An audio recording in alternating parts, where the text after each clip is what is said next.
What is up, everybody? Welcome to the InnerCityGeeks podcast. It's Steve here. And this is episode number 205. And joining me today, I have Alex. Hi. Wow, yeah.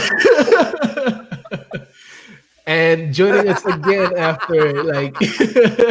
after such a long time. Like last time they were on the show was back when we were probably in like our single digits ages ago. I have the nerd herders, Damian and Veronica. Yay! That's yes. Kicking the dust off the mic. Word. Yeah, the nerd herders. That's right. Yeah. Have you guys done the nerd herders again, or we thought about it again? Okay. Like we stopped. Well, we did two runs. Well, we did two runs. We had the original run. Then our second run, we switched things up and started doing Facebook Lives with it because that's when Twitch just started and everyone wanted to see the podcast as opposed to hear it. Right. And then we stopped then because, we were working on Vermilion no. Oh, that was the first one, right? That was the first one. We stopped because of Vermilion. The second one, to be perfectly honest with you, nerd culture was getting aggravating. Yeah, this is when we started getting the the very angry nerds, do it this way, very demand. So it was like, it was just not. It wasn't fun. the same. Yeah, it wasn't fun anymore. Yeah. We had all the angry nerds that felt privilege or like they were owed something and it has to be this way. And it was like, this is it wasn't the fun. The fun got zapped out of it. Yeah. So then we stopped.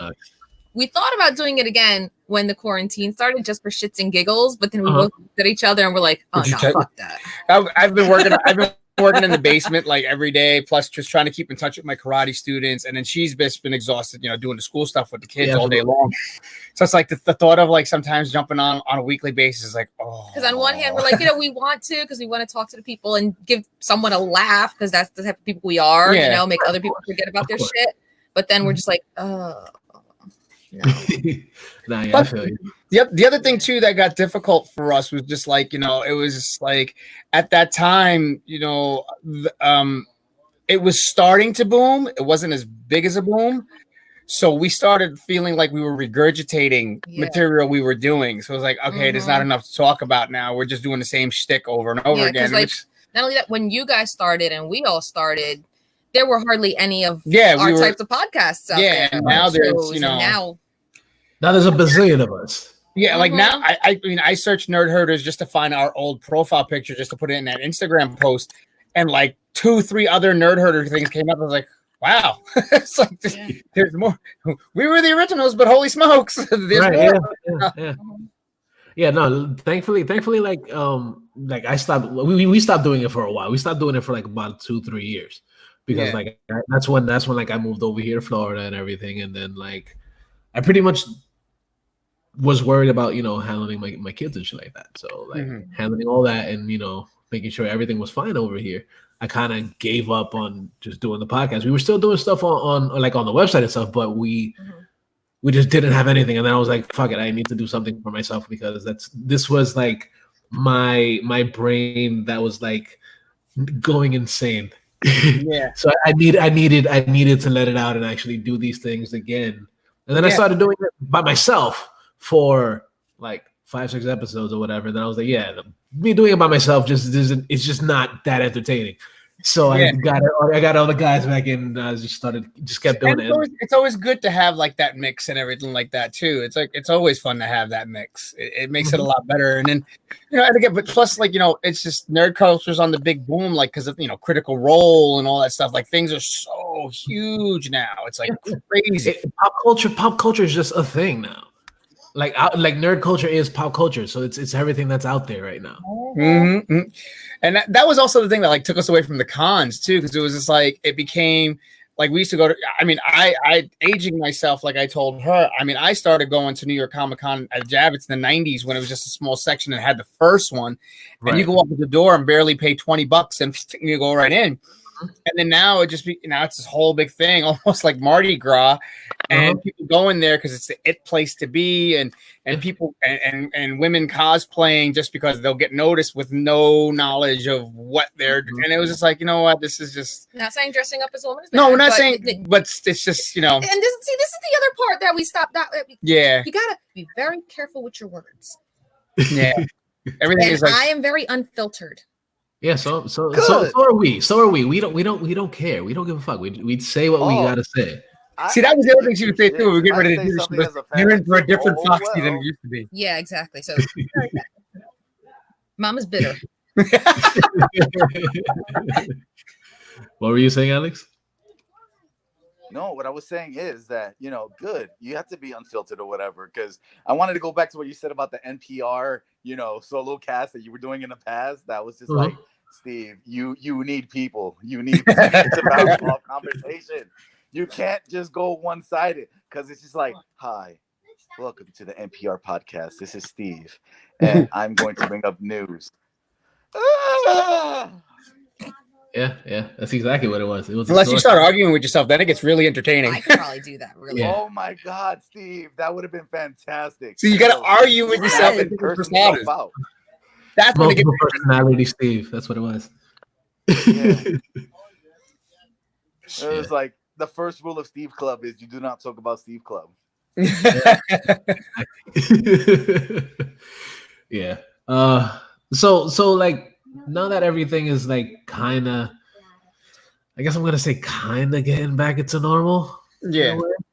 Like okay, good. You say that. Yeah, that's why I said kinda, because like out here, the things they're getting back to normal out here, unfortunately, which is weird because there's tons of crazy weird shit going on. Period. But like they started opening stuff up. So what's happening over here is pretty soon going to happen to pretty much everywhere else. Like, of course, yeah, it's going to be a lot slower for everything. But what do you guys think is going to go on with, like I said, the cons and stuff like that? Or do you think cons are going to come back anytime soon, or are they going to take forever to? I think this year is pretty much a wash in terms of anything like crowds and everything. I mean, like we were talking earlier, you know, rock concerts are done for the year. Like concerts in general are done for the year. Well, not only that, but like one of the things that I had mentioned two of the things before the podcast was I was supposed to go to BookCon at the end of May and then RuPaul's DragCon in September, both of which are at the Javits Center and of course were canceled. But I mean, as far as New York is concerned, I don't foresee them doing anything con-wise for a while, considering they've used the Javits Center for as like a hospital.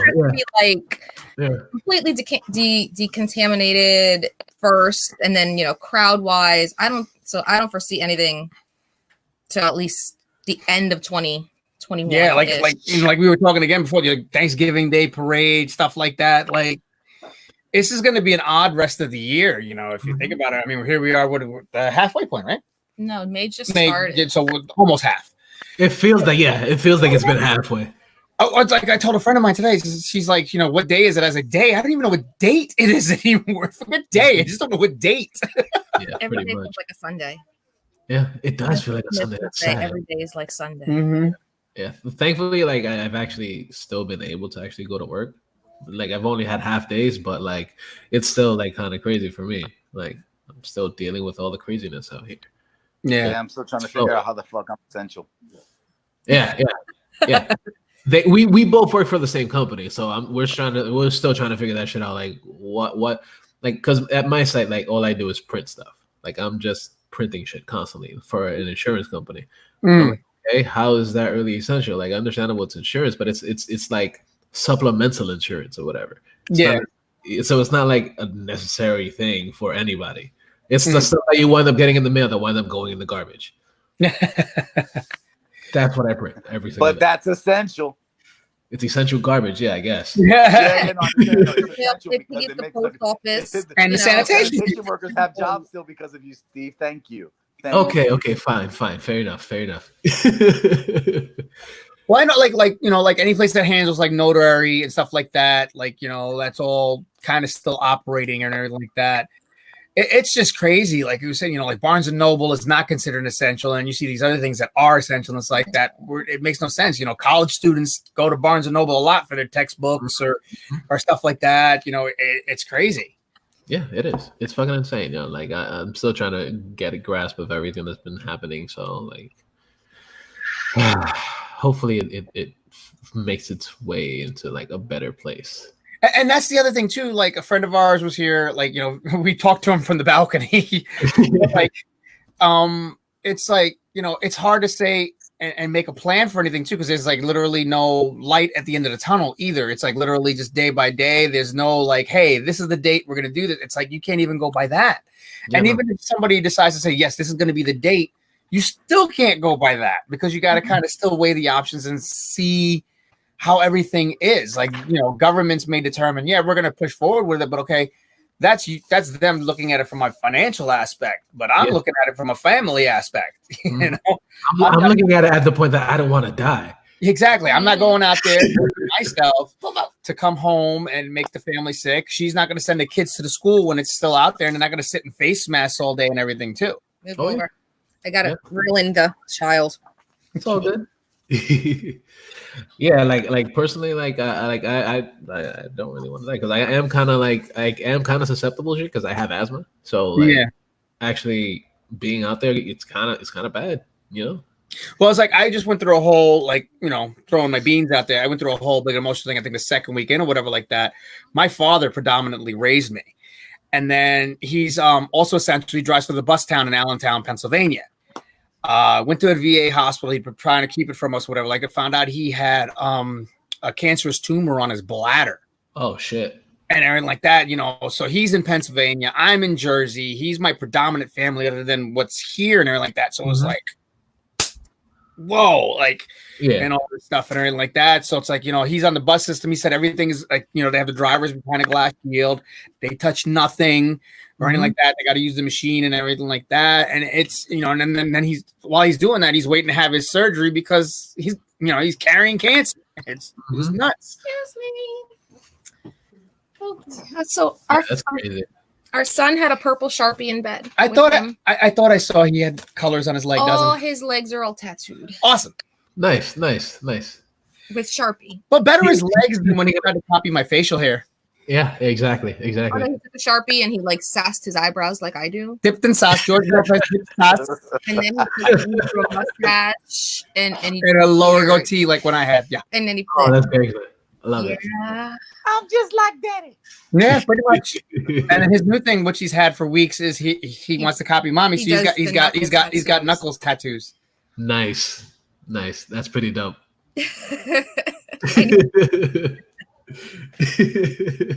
Well, at least the thing is that if he goes to school now, he can't get in trouble because the teacher's right there, like, you're fine. Yeah. Well, that's how when our kids were still in school because we said, the middle child, the 9-year-old, he's the dark child, the weird one. Mm-hmm. So they've all gotten used to him, and they go, "Oh, it's just another day." Yeah, it's just him. Because he's constantly drawing things of like sharks eating things and blood. Okay, so his teacher, because he's in 4th grade, his teacher after school goes, let Jace know that, when he's done taking his tests, not to draw on the test, because, at the very bottom of the corner, he was done. He drew the devil. He's like, I'm not concerned about the devil part because it's Jace. I know Jace, but just don't have him draw on the test. So I'm like, I'm not concerned about what he drew. Just don't draw on the test.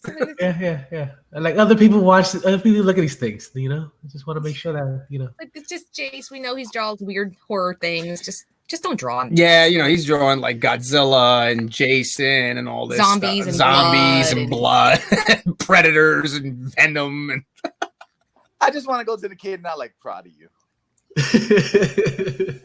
Pounded it. Listen, I can see right now. I can see the one student that's probably copying the test off of him or whatever and tries to draw the same thing. And it's just like, did you copy from? No, I didn't copy. How come you have the same picture in the bottom except not as good? Yeah, right. Yeah. And not for nothing, there's only one kid in his class that draws like that. Everybody else. What if I draw too? The other kids are drawing Super Mario. He's drawing Predator. Come on now. He's drawing face huggers all day. Why is he? Yeah, no. Why would you accuse me of cheating? Jesus Christ. This is the Predator, and this is the Asylum B movie Predator. We know which one's the real one, sweetie. That's Godzilla. That's Pacific Rim. Totally different. Oh no, Jason's would be. Well, no, that's the Toho Godzilla from this generation, and this is the. He's a dinosaur. Yeah, because our 9-year-old can tell you. The other kid drew a horrible Godzuki. Like our 9-year-old, he could tell you what film generation, the size and the weight of each Godzilla. Off of memory. That's pretty dope. I could too. A lot.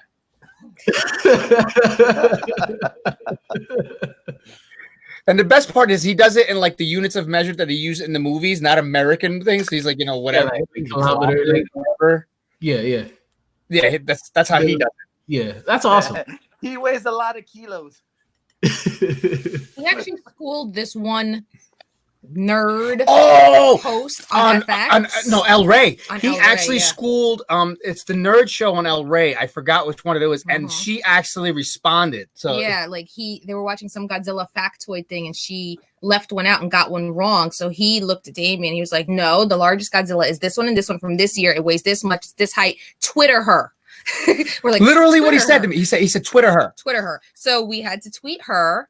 And she responded with, "Oh." She went, "Oh, well, my apologies." She apologized. She thanked you for the correction and everything. He schooled, and she was supposedly the Godzilla fanatic and expert on the show. Of course, yeah, because sometimes these fanatics and experts don't really know as much as they think they. Which is why we stopped our show, because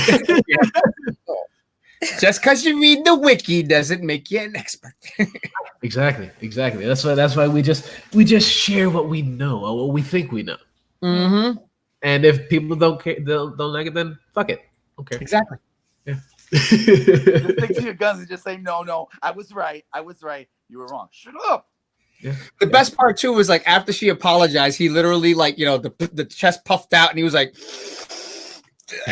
Like I was waiting for the pen. Yeah. I'm gonna ride this for a few days, okay? Time for me to mosey along now. My job here is done. Yeah, I honestly would have done the same thing too. I'm not gonna lie. I would have been like, I proved somebody else wrong. Yep. Yeah. I proved the grown up wrong. And they get money for it. And it was like he was offended too when she did it. He was like literally offended. He was like, "No." How dare you? This expert knows nothing.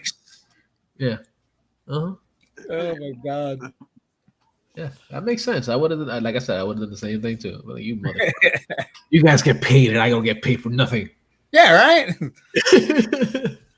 She got a job, and I'm over here struggling trying to get your job. Can I do it for real? This is my life. Yeah, I'm just here trying to eat a little bit of cereal. You guys suck. I was watching an El Rey marathon, and then I got offended by this wrong fact. I should get paid for it to fix your mistakes. Pretty much.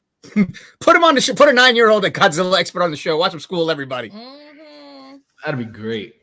Oh man, it'll be hilarious. The face of the expert, just like damn kid. The best part is he'll probably show up in his inflatable suit while doing it. Oh, that'd be awesome. That'd be even better. Oh my god, you get schooled by Kid Godzilla. That was the best too. The year he decided he wanted to be Godzilla for Halloween, but he picked again certain one. We got him the inflatable suit, and again he's short for his age, so I had to like bunch it in, put the thing. I said, Jace, because we're on the second floor of the house, so we're like, all right, we got to go down to Pum, not Grandma, Pum's house. I got to inflate you down there before we go. I had to clip the tail off because the thing was so long and everything like that. So he was walking, and again, he's such a lover of Godzilla. He went to every house. He stomped up. And, he wouldn't say, he refused to take a trick or treat. And then he'd go. So that's why you say trick or treat and thank you was he Godzilla roared every time. That's pretty awesome. Stayed in character the whole time. That's awesome. That's pretty fucking great. I like that. Oh, man. my imagination is running wild right now. Whatever, like if you would have had the hairspray and a lighter, just when they go to trick or treat and it's like trick. Don't give him any ideas. He might hear you. Yes. Yeah, word. Oh no, I never said I was a good influence, so I'm just. Oh, you kidding me? He's the middle child's the ringleader. He bosses the 15-year-old. Nice. And the 15-year-old does it. Oh man, I can see right now. You want to do this? Like I don't want to. Yeah, you want to do it.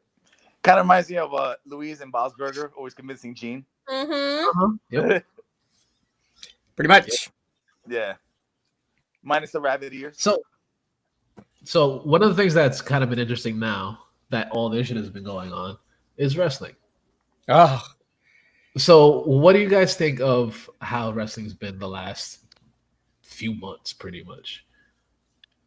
I personally, like I've been huge into the AEW stuff. Like the WWE stuff kind of has been like for me for a while. I kind of fell off for like a couple years, but recently the AEW stuff has been my go-to.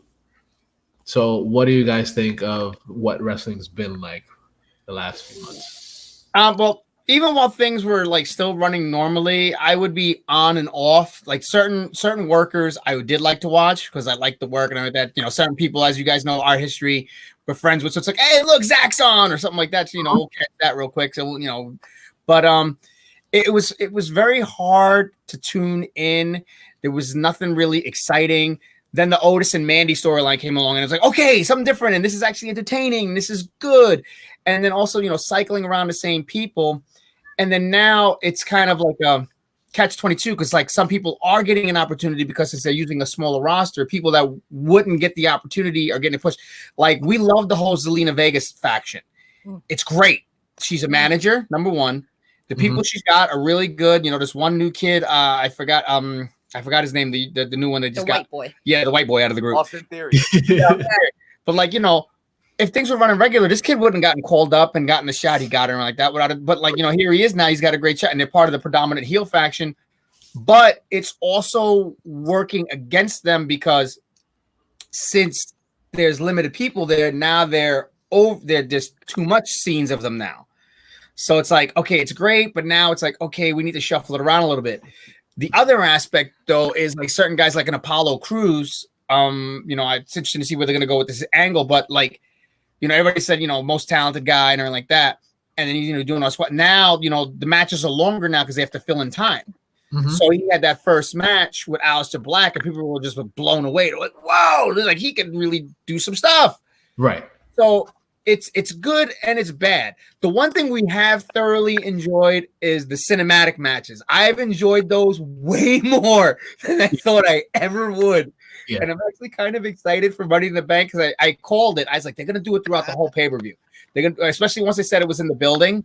And it's pretty much being predicted. Someone's going off the side of the building. Like someone's going off the building.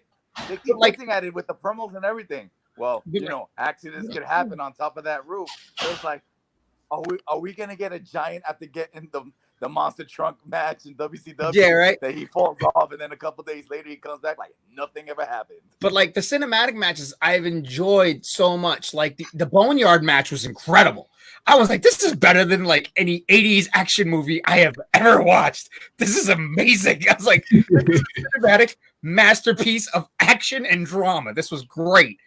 And and then the Funhouse thing was a completely different aspect, but still equally as entertaining in a different way. I thought that was the best part of WrestleMania. My favorite match in Mania. Yeah, it was absolutely incredible. But again, it's a catch-22 because how much of that you can only do that with special things, number one, but also two, with so many guys not willing to work. Like Sami Zayn has decided to sit home. Roman Reigns has decided, congratulations to Roman, but his wife just had twins. But a lot of those people are sitting for safety purposes, which you can't blame them. But now you have again, you're regurgitating a lot of the same people out of having so many people. So it's like, okay, how do we keep this fresh now with the very small knit group, which harkens back to the 80s because they had guys, but didn't have a whole lot of guys, I love you, but you're right next to my ear. Sorry. It's okay. Shop here. Wait, I'm See, we're different when it comes to that. Go He for it. just left because being out of wrestling longer than him, and watching it with the kids, I've started to look at it more from a fan perspective as opposed to once upon a time I did this. And it's like, as a fan, I actually seem to enjoy it a lot more now. I'm huge on gimmicks, so I love that they're going a little bit more with gimmicks and factions again. Part of it feels very 80s to me, which I am loving. I like the no crowd thing, to be perfectly honest with you. But that's the once upon a time I used to do this part of me because I've wrestled in front of no fans before, so it's like right, yeah. Been there, done that. Yeah. Listen, as a former indie worker, whatever, I know what that is. It like sometimes it feels like it feels like a glorified practice match. Mm-hmm. Yeah. But like, even without the crowd there, it's like it's given these people so much more leeway to have the promos they want and to do the matches they want and not being influenced by a fan saying what or like cheering for so-and-so's ex-boyfriend during a match. Like it's been such to me it feels all just refreshing, new faces, storylines, gimmicks again, and them not listening to the WWE universe right then and there. I've loved it. Or even like Steve Austin said, these people finally getting free range. It's like, look, we have time to fill up. Yeah. So do your thing, as opposed to don't do this, don't do that, don't do this, because we don't want you to take away from so and so later. That's the one thing that kind of threw me off about the WWE is that like all they were worried about mostly is like the storyline that was written by other people instead of just having people just the actors just do their thing. Yeah. And I mean, which is kind of what I love about AEW. Yeah, see, I don't watch AEW. Like the kids started and then they stopped. Yeah. I mostly watch NXT, if anything. My thing with AEW is I'm on the same boat, dude. Yeah, like right now, where my boat when it comes to that is, everything is competition when it comes to wrestling, and we all know that. Mm-hmm. But AEW is directly competing, mentioning the competition, taking the competition once they're fired, and it's like, all right, guys, are you guys really doing this because you love wrestling or just to fulfill a vendetta? Because we worked for companies that opened just because of a personal vendetta against another company, and they folded. Yeah. And the funny thing is, when AEW was opening, they were all saying, "Oh, we're not going to do that," but yet here it is. Cody Rhodes is taking pot shots left and right, and it's like, dude, do your own thing. You guys said you learned from other companies' mistakes and everything like that, doing that, and here you are doing the same thing. And that just turned me off completely to them. So that's fair. I mean, not some of the guys that are working there are awesome. Don't get me wrong, that's nothing against the workers. That's the people running the company. Yeah, right. I get it. I understand what you're saying. I kind of get it. I kind of understand. I really do understand what you guys are saying. But the thing is, like, what it is about AEW is that it's actually like it's refreshing in a way to watch it. Yeah, like, I watch it all from like I've always been a fan of wrestling, but like for a while, like WWE was just boring to me. Yeah, admittedly it was. It got very stale. And AEW just brought like a whole new light on a whole bunch of shit. Not just because, of course, they were using a lot of older wrestlers, but like also people that I've never seen before. Mm-hmm. Mm-hmm. So people that I've never seen and I've heard of, because like I heard of like Kenny Omega way before, but I never really saw him wrestle. And then actually watching them actually do shit, nor like the fucking the Young Bucks. I never saw that before, but seeing them doing things like on TV, I was like, oh shit, they're pretty fucking great. So like seeing that, I was like, okay, I'm in this. And then I'm going back and seeing like WWE stuff like Raw and stuff like that. I was like, it still doesn't really grab my attention as AEW has. Yeah.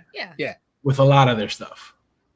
And then it's like with WWE, it's like they'll be pushing somebody, then all of a sudden it's just like you totally bury Elias, Ricochet, especially the Ricochet one was bad. Like he was getting this nice little. Then he faced Brock, and then it was like, what happened? Like, who did you piss off? Like, what the hell happened there?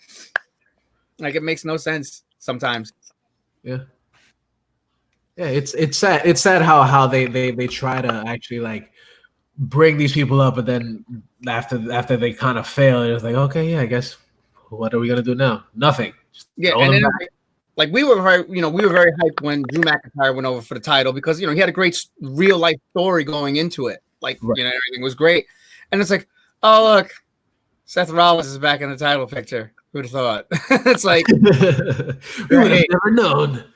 Yeah. like awesome. Yeah, but you know what it is? You already know, dude. When it comes to like the E, they have their go-tos, like for when it comes to talent. Because the thing for me that I get kind of mad at is that even though it's not as often, but it just seems like at times when like, oh, you got something that's getting a push, and out of nowhere, like someone like Randy Orton. I'm not saying Randy Orton is talented or anything like that, but Randy Orton at this point does not need a title to get over. Mhm. Exactly. Especially now, like we were saying, like now's the time to establish these newer people that you've been saying you've wanted to establish for so long. Now's the chance. You got a guy like Andrade. His English is getting better. Like apparently his biggest holdback was his English. His English is getting better, and everything like that. I mean, you can't take anything away from the guy in the ring. In the ring, he's amazing. Hector Garza is another one. Good looking guy, can work and everything like that. Has good personality. These are the guys you need to. Now's the time to be pushing these guys and elevating these guys a little bit. It doesn't hurt that he's fucking a Flair. Yeah, that's true. That helps. That helps a lot. So that was the other thing we were saying the other day too, like okay, like a Charlotte Flair. Did she really need the NXT title? And then she's working 2 shows and everything like that.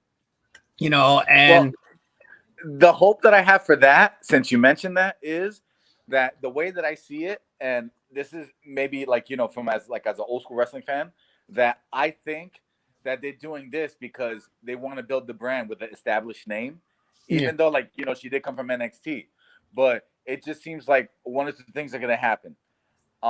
Rhea's going to come back better than ever and get that title back, right? So it can, so they can build it up, or they are going to build someone new to take it away from Charlotte, like someone that they want to push.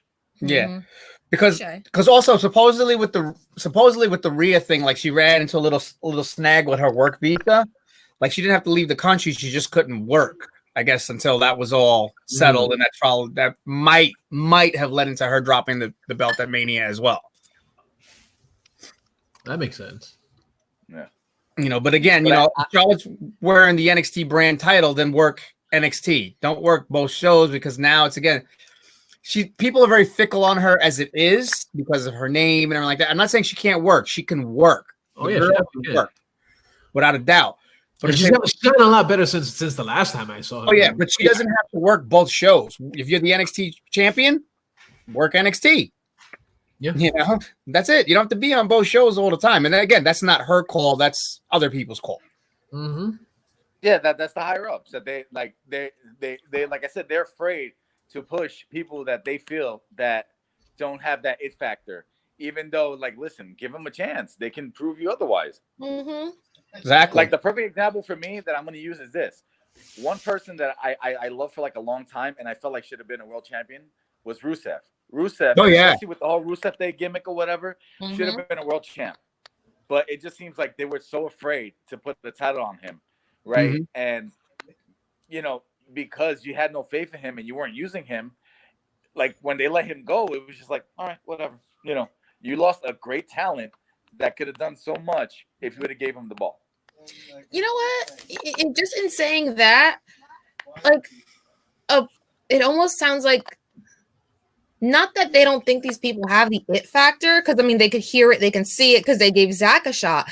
I think it's more a matter of we're not going to push these other guys that are getting completely over because we don't want to piss off our current guys that are over. Kind of like the whole Sasha Banks bullshit that happened. Oh God! The it girl, blah blah blah blah blah. We take a title off of her, and all of a sudden she's bitching all over fucking Twitter about it. And it's like, okay, well, we got to keep our people happy then. So I like, to an extent, I don't even think it's a matter of not wanting to give it a shot. I think it's a matter of we don't want to piss off because we don't want them jumping. We don't want to piss off our other people. Let's just keep our other people happy, because if not, they're going to complain on Twitter and they're going to talk shit and go to AEW and blah blah blah. Because that happened with Sasha, that happened with Leo Rush.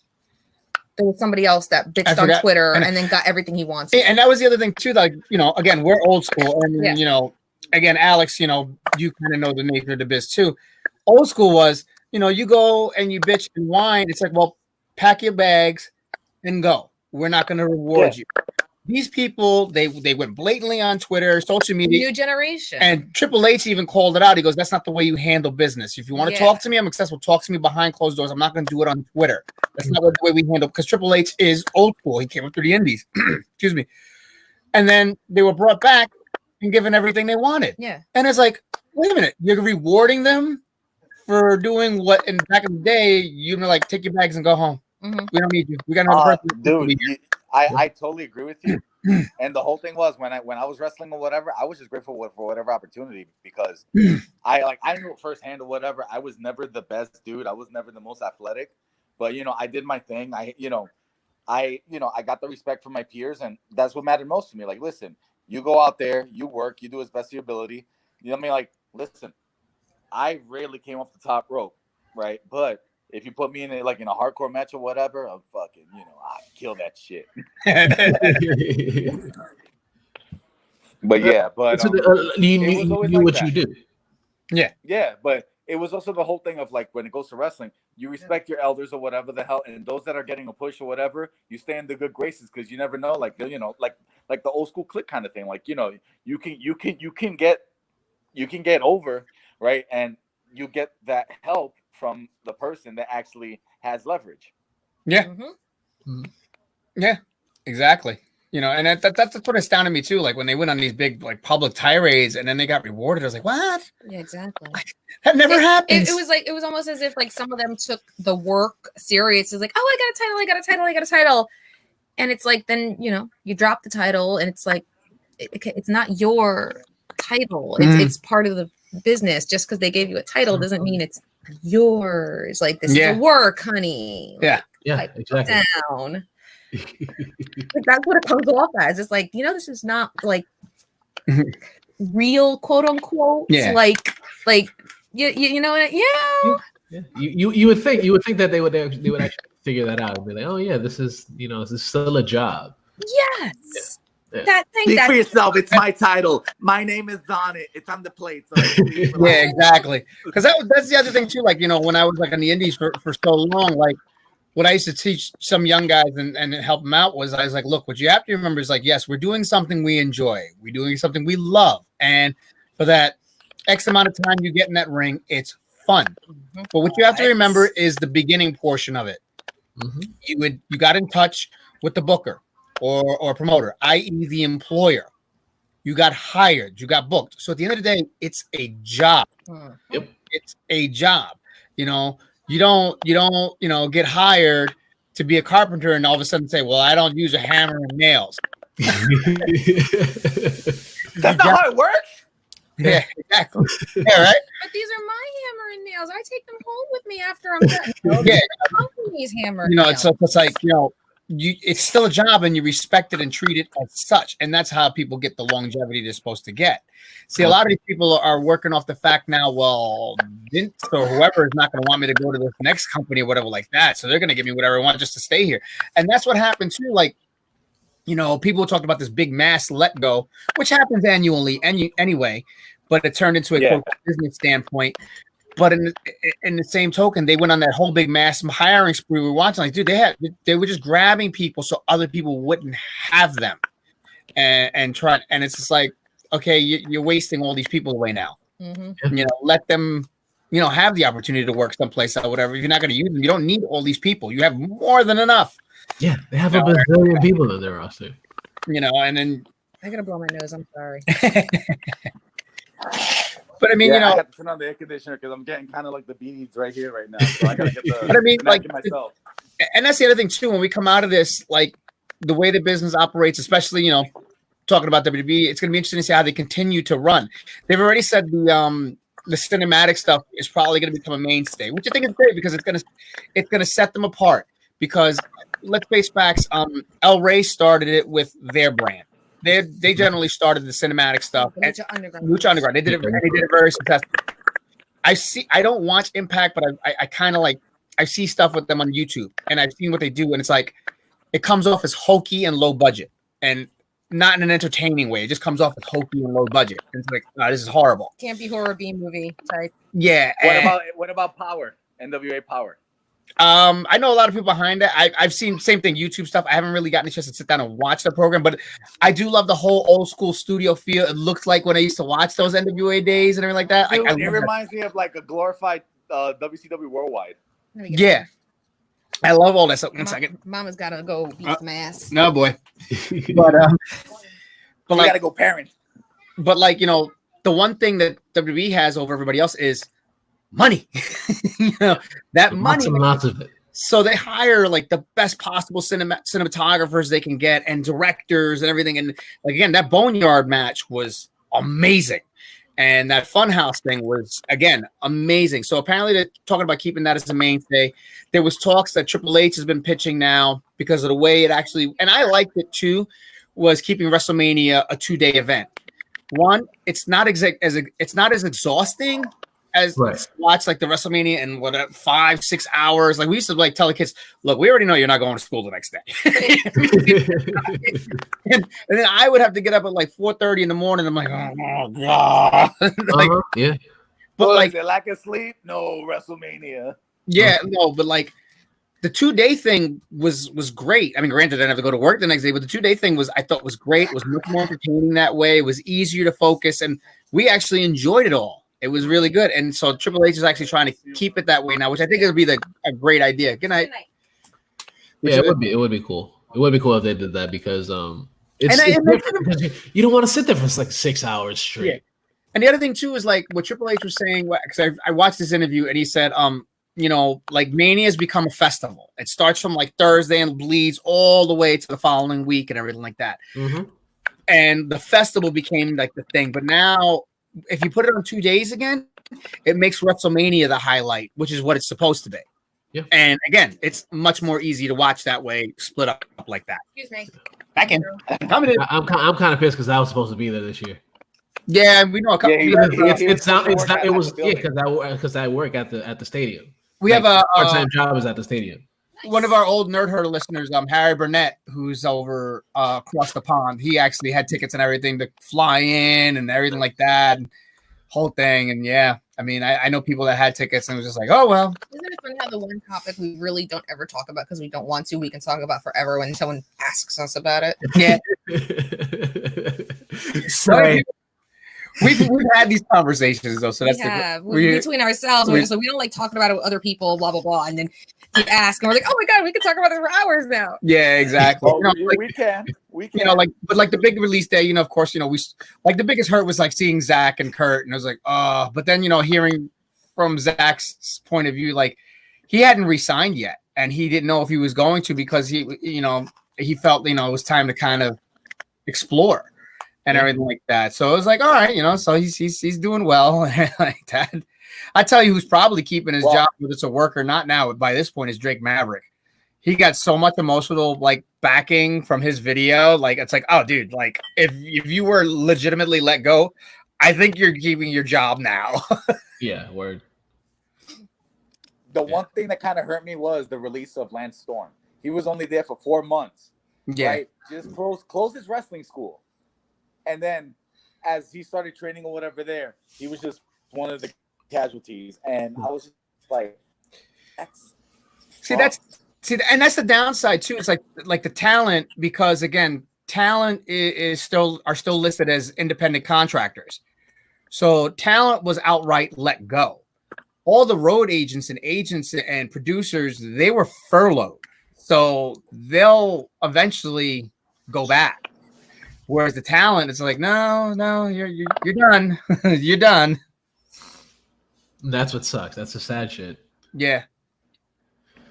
But we'll see. We can only see what the rest of this year is going to be bringing.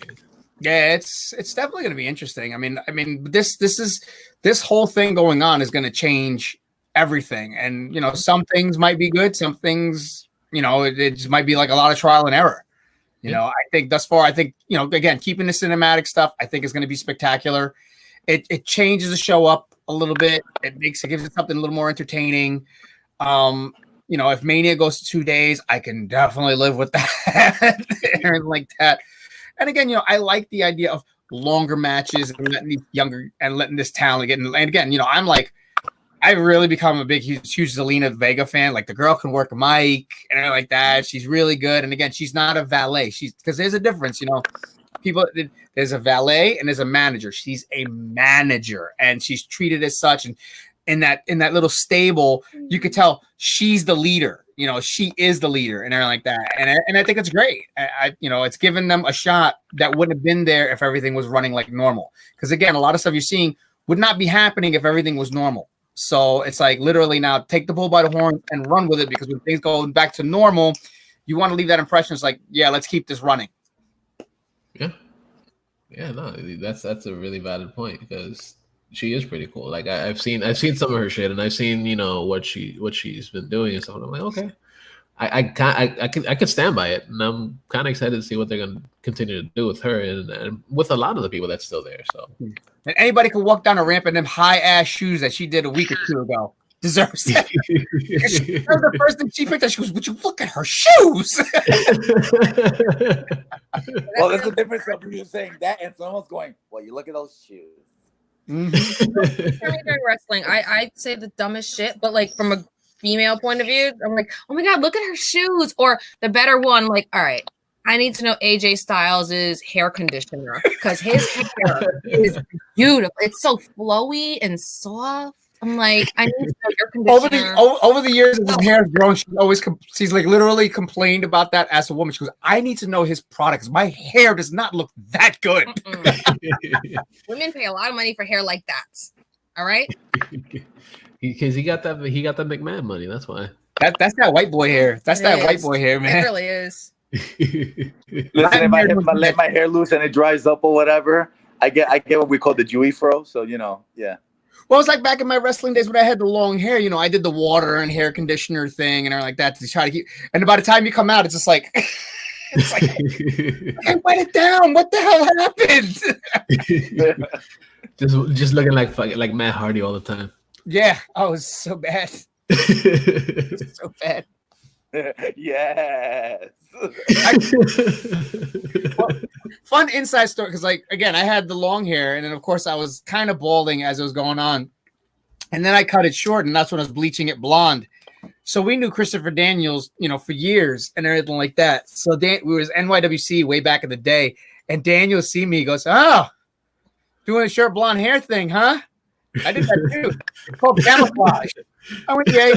Sooner or later, you're gonna get tired of that too, because it's just work bleaching your hair and everything like that. I says, nah, I'll be fine. Jump forward, I want to say about 3 to 5 years. I finally got to work Ring of Honor at the arena for the first time, and I hadn't seen Daniels since we had since we bumped into him at Comic-Con. So I'm sitting in the locker room, and this is the first time he seen me with my head shaved, and he went, "Flanagan." I was just know what he's gonna say. He goes, "Tell me I was right." I was okay. You were right. You were right. Because bleaching, I bet you were like this. Subconsciously, you were like this. Like, I know. That's all we did. We gave each other a look, and I was like, "Yeah, you were right. You were right." I literally put my head down. I went, "You were right. You were right." That's great. That's hilarious. All right. So before we get into some geek shit, okay, we have some time. Tiger.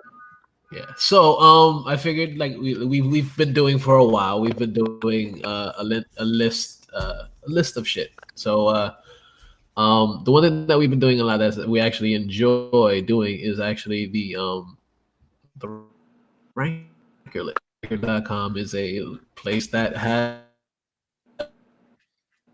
a bunch of people vote on, and today I decided to go with a very interesting one, which is something that a lot of us kind of enjoy, which is toys, right? We enjoy toys, and we all have things that bring us nostalgia and shit. So I figured for this episode we would list from 1 to 10. We're gonna go for the top 10 most nostalgia-inducing 90s toys. 90s, oof. Do you know how hard this is? I'm politically correct. I'm a girl. You guys are gonna sit here talking about 90s Transformers and all this stuff, whatever. and those things, and I'm sitting here talking about what, She-Ra? No. No, see, for this list, there's actually it's not just gender specific.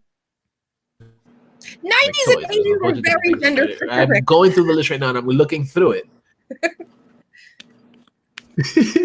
My problem is 90s. Okay. All right, 80s or something. 90s I discovered vagina. 90s I discovered vagina, so I forgot about toys. 90s I discovered video games. I mean, I was born in 76, so it was all 80s, and then 90s was a whole different experience.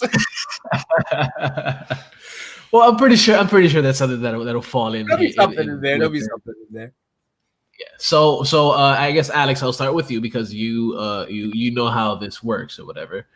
So Alex, give me one guess of the top 90 nostalgia toys. Batman the Animated Series figures. Oh, yeah. That would be great. But no, that's not in the top 10. That's way further down in line, but it's not in the top 10. And that list is garbage.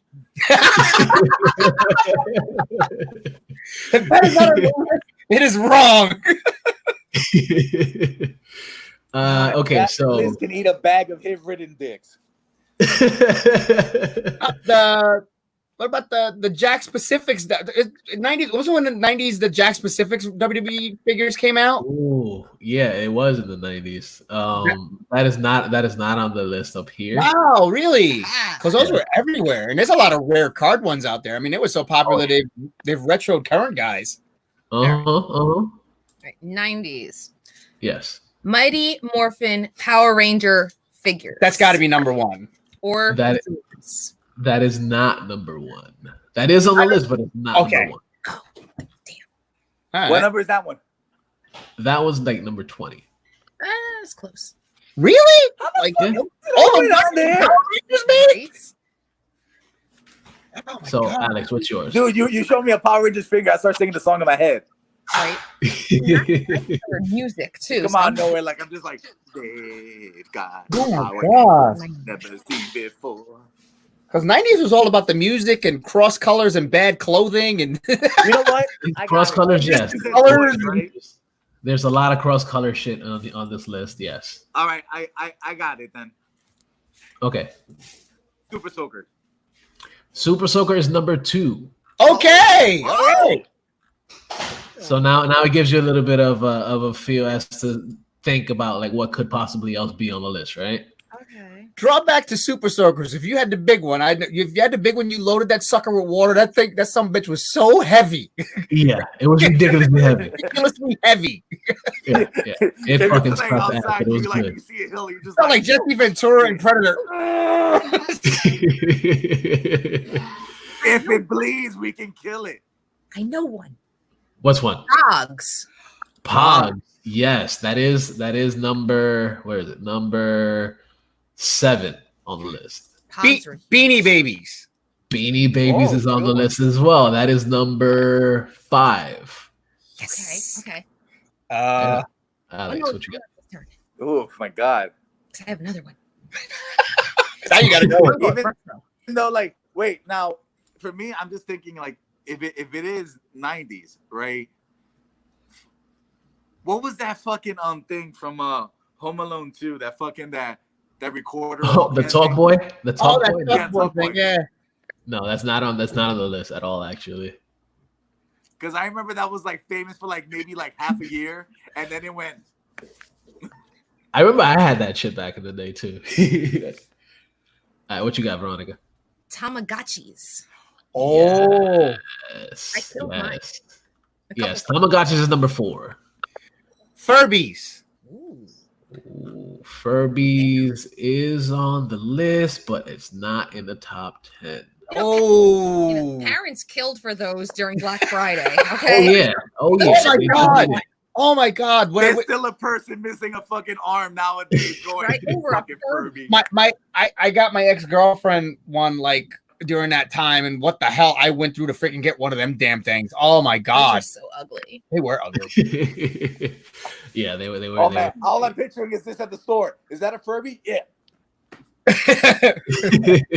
No, is that a Furby? Oh my God! Look, a distraction. Where? Basically, pretty much. All right. So what else we got? Mm. Let's do one each for each. Pokemon. Okay. Pokemon. No, that is not on the list. Garbage.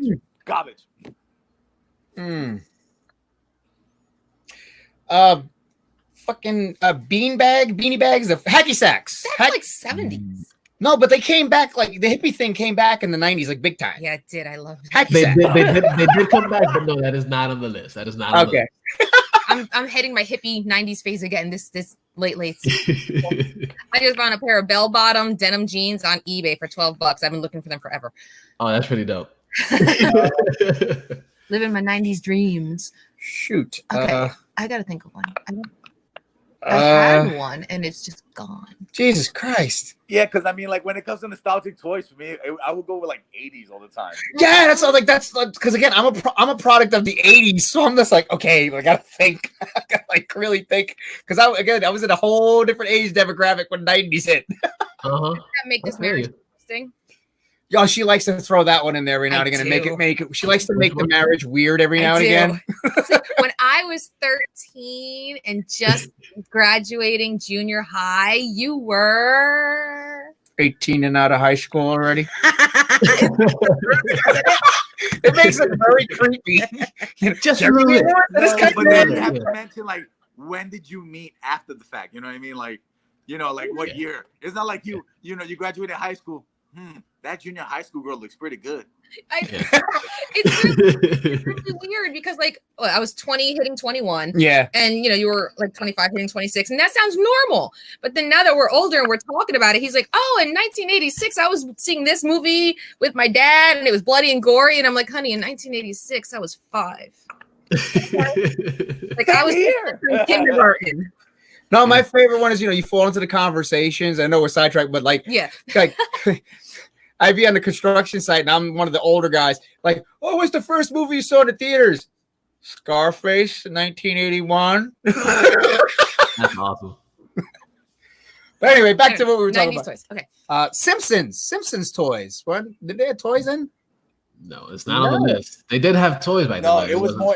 Simpsons toys more like shirts and stuff. Yeah. Like Okay. Products. The Bartman shirts. Yeah. Oh, I had one. God, I had No, one. that was 89. I was gonna say the Batman movie, but Batman movie was 89. Toys, but I remember the thing of the 90s was the fucking Looney Tunes that dress all ghetto and shit. Oh my god, the bootleg shirts. Oh, I had those. Yes, with the crisscross. Yo, dude, I saw somebody on the street with the crisscross. Mm-hmm. I saw that shit the other day. I was like, wow. Yeah. Oh my god. I had a So you guys got one more, you guys. Oh, there's one more? Yeah. Like one more guess, yeah. Okay. Okay, I gotta take a shot, man. God dang it. Drive me nuts. Oh shoot. Troll dolls. Because they made Trolls. Yes, that is on the list. That is number. Where'd it go? It's number 6. Oh, I think you're in the lead so far. I think you got the most so far. Yeah, she does. She does. She has most of them. One. Yeah. Okay. Damn. Right? Some bitch. I can't think of nothing. Language. Yeah, some good guesses too. I know. I'm still flabbergasted by the Power Rangers one. Yeah. Brat dolls. Brat. Ooh, no. The Brat was actually in the 2000s. That was in the 2000s? Huh. I was drunk a lot. So, I mean, it just kind of melds together. She was at Monster High. I was like, that was the 2010s, I think. Word. Monster High was recent because I have those. Yeah, she delved into Monster High. Yeah. She completely face first into all that. I did. That's fair. All right, so yeah, here we go with the top 10. Okay, so we're gonna start with number 10. We have the McDonald's changeables. Those were the Happy Meal toys that had. I had all them shits. The hotcakes one. Yes, I had that shit too. I had the Big Mac one. And then it was funny how you mentioned that. I had the one that was like the Transformers. I had the burger that turned into a robot. Yes. No, Fuck yeah. The nuggets were the cutest ones. Yeah. Those little nuggets that came in All the McNugget buddies. Yeah. Oh my so God. number My 9. age is showing. Hold on. Let me tuck that back in. So number 9 is Polly Pocket.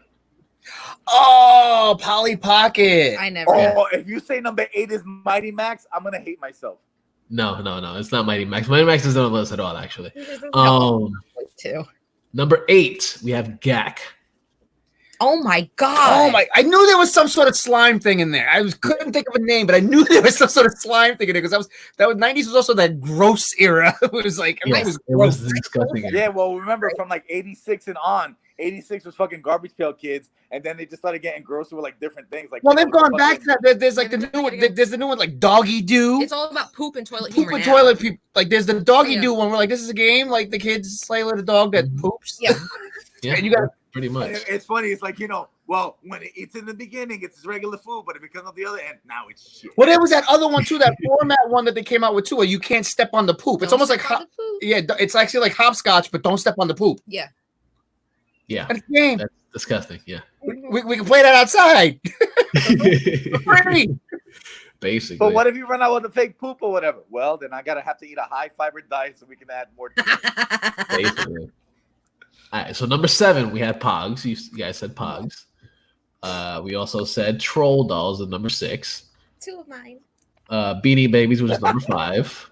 That was his. Tamagotchi was number 4. Yeah, you. Something that's still around now are the Koosh Balls. Really? Seriously? Yes. The Koosh Balls is number 3. Then we had the Super Soaker. And the number 1, which is something that I thoroughly enjoyed after a while because I didn't have Nintendo when I was younger, but the Super Nintendo is number 1. Oh, That shouldn't count as a toy. You know what really It is a toy, though. gaming system. That Don't count. Damian, for the 90s for you, how it was with women? With me, it was my Super Nintendo because, I was never the lady's choice. So, yeah. I actually, fun fact, because like the 90s, early 90s when I was in high school, like that's when like Dragon Ball, like if you were really into Japan anime, remember you had to go to like Chinatown to get like the tapes and stuff like that. I had actually learned how to convert an American Super Nintendo to play the Japanese games so easily. You just have to clip the back of the thing. Not even. You take because the American Super Nintendo cartridges had this little like grooves in the back. Japanese one. You have to clip the system in the back. Yeah, you clip the pieces out, and that's how you were able to play the Japanese disc. You cut them out, and then you can put the Japanese ones in. And then the other trick for the PlayStation when it first came out was you got like a little pen spring because when you open up the door, it had that peg, right? You put a spring from the peg to the button so it'll stay spinning. Take out the American, just put it in the Japanese disc, and it would play the Japanese games. Wow, all that, and you managed to get laid too? Yes. Because as he stated, he's such a debonair. Look at all that already. He didn't. I needed something to do while I'm not doing that. It's impressive stuff, man. It's impressive stuff. I couldn't have toys in the house. At least, video games were a little more incognito. Oh, I totally would have jumped on your head back then.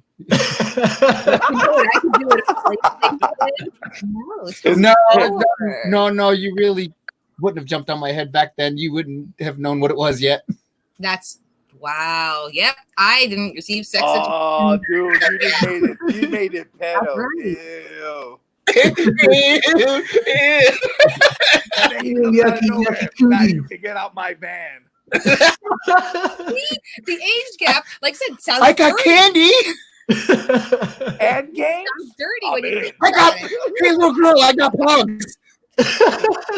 Dude, you mentioned Pogs. I remember in Puerto Rico, they had the Looney Tunes ones, and they were called tazos. So, yeah. So many memories. Oh my god! And that was back in the day too, before trademarking was such a big thing. Like anybody could use like anything without really getting in trouble. Like now you can't do shit like that anymore because trademarking is such a thing. But like you could, like everything was on anything. It was crazy. Yeah, for real.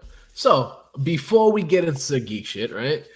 We usually play a song, right? So this week, It's a song that I actually like. I found a few months. Well, it's a recent song from a band called Chicano Batman, and they're actually pretty dope. They're like a funky little rock band or whatever. They're pretty dope. They just recently came out with a new album, and the song that I'm about to play is a song called "Color of Life."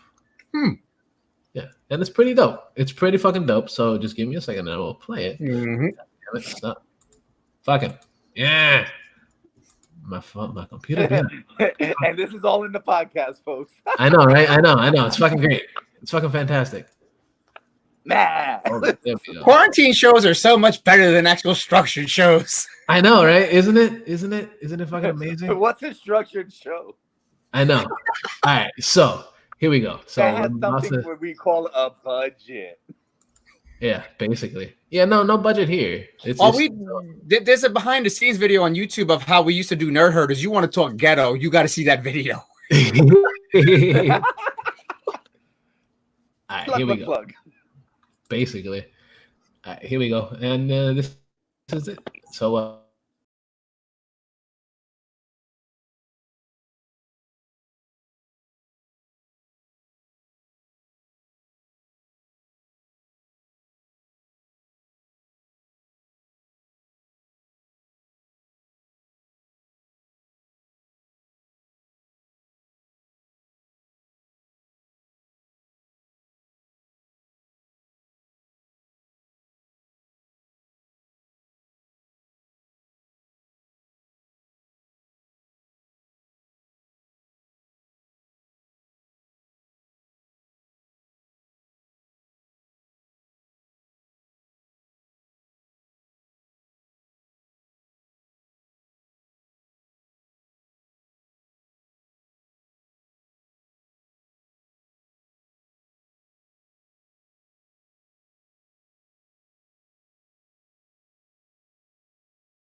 all right. That was cool. had a very Gorillaz feel. Like, and I love the Gorillaz. Like, that had like a very good funky Gorillaz feel. As I was like, I was like, yeah. I was like, I'm getting into that. I already put it on my Spotify. They're great. On Spotify right now.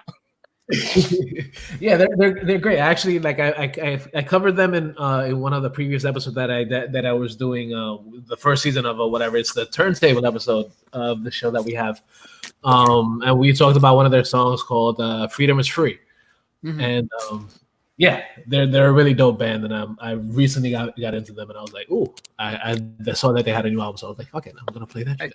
That's one of the other things, like too, like over the course of like the last like month or two, is like discovering like new music, whatever. Like I've gotten really into this Mongolian band, I don't know, called The Who. Fuck yeah! Oh my god, they're so good. We actually played one of their songs on the one from the Star Wars game. I played one of their songs on one of the episodes. Like, dude, I like our oldest son got into it too. He's like, "This is cool." I was like, "I know, it's awesome." That album, that one album that they have so far is pretty fucking good too. So I'm excited to see what they're gonna do. Yeah, it's like, you know, and that's been like the other cool, like I said about this, is just discovering new music or discovering old music. Or discovering old music, because I just got like my new all-in-one system. So like her family like keeps everything. Really? The cat's pulling stuff off the fridge. So we have a lot of old vinyl down there and everything like that. So I was like down there listening to records today and everything like that. I played like the Alan Parsons Project. Nice. Like that. Johnny Cash on vinyl. It's like awesome. Nice. Hell yeah. That's fucking dope. All right. It's kind of funny how now I'm just gonna invite myself afterwards. You know, when the pandemic is over, it's like I want to listen to Johnny Cash on vinyl. Oh, it was great. It was like, because I have it on Spotify, so of course it sounds crystal clear, but it's that soothing, staticky sound that you just can't be. And the cool thing about like the newer radio systems, you could put in like a disc or like a memory card and actually record it, and everything like that. Really? Yeah, you could record them now, and you'll get that sound. Oh, that's awesome. Yeah. I gotta check that shit out. Like I don't own any vinyl anymore. Of course, my parents did, but like they still have a fucking record player and shit at home, but I'm like, yeah. That soothing static sound, that little, it's great. Yeah. But of course, they have a whole bunch of old Spanish music, so yeah. I don't know what that do. They're old as fuck. So like, all they have is like the Bolero from way back in the day. It's not even the cool Spanish. I was in mid carrot kick when you said that. I was like, I'm about to joke. Don't die, Alex. Don't die. Well, at least you make 205 memorable. Yeah. Episode 205. Don't die, Alex. Don't die. And this is the episode where we learn how to put the Heimlich maneuver on ourselves.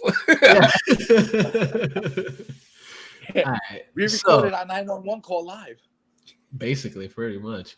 So let's get into some geek shit. All right. Yeah. So, of course, this week was Star Wars week. It was Star Wars Day. May the 4th was this week, and we got some pretty dope ass news from the Star Wars universe, and there was like 3 different things, of course. So the first thing that we got that was probably the most amazing thing to me was that Taika Waititi is actually gonna be directing and co-writing a new Star Wars movie, and that's gonna be fucking dope. Because Taika Waititi's been doing a lot of cool shit recently. Of course, he did fucking Thor, the new Thor or whatever. That shit was fucking great. He also was in fucking he did a dope ass episode of the fucking Mandalorian, which is fucking awesome. Yeah. He also did Jojo Rabbit, which was fucking great. So like so much shit that he's done. Also, let's not forget his most important piece of work. Can't forget his most important piece of work. What we do in the shadows. Oh yeah. That's it's funny because that's actually going to be the next episode of It's Poppin' that'll be coming out very soon. I'm going to be recording that on Sunday. But that's going to be the next episode of that. And then I've watched it like 3 different times because I didn't see it until recently. So like me watching it now, I'm like, oh shit, this shit is fucking amazing. It's actually really fun. Like I got my kid's old boxing coach. I just got him into it, and I was like, he started watching. I was like, dude, watch the movie first. Oh, so and then the same thing with her brother.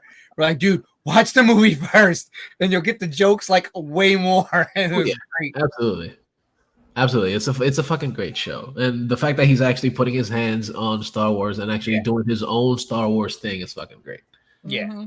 So long as he doesn't make like the last Thor movie was fun and everything like that, but it just so long as there's not too much of that comedy feel that takes you out of the feeling of what it's supposed to be, I'm okay with that. Yeah.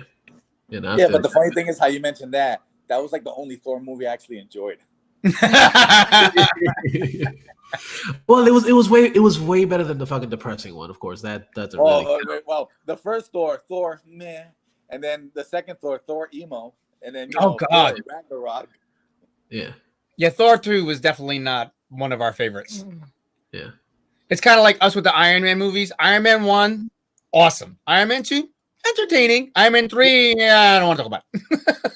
You know what? My sister loved Iron Man 3, and I was just like, yeah. And I asked her why. She was like, "Oh, it was fun. It was funny. It had heartfelt moments." I was like, "They fucked up the Mandarin. Fuck you." Because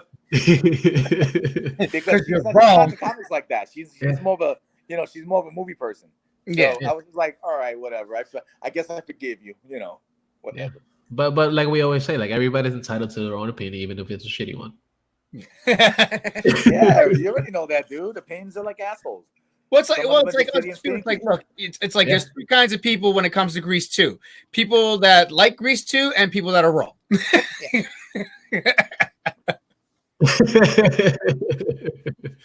Pretty much, it's true. But yeah, I'm excited to see what he's gonna do with Star Wars. Of course, he's also actually writing along with Christy Wilson. I don't know how to pronounce the rest of her last name. She has a fucking hyphenated last name, but Christy Wilson, and she's also was part of the team that actually wrote the 1917, which is a fucking dope ass fucking flick. I saw most of it, and I was like, yo, this shit is pretty fucking cool. Kind of want to see more of it because, of course, time keeps me from watching it, but I gotta finish it.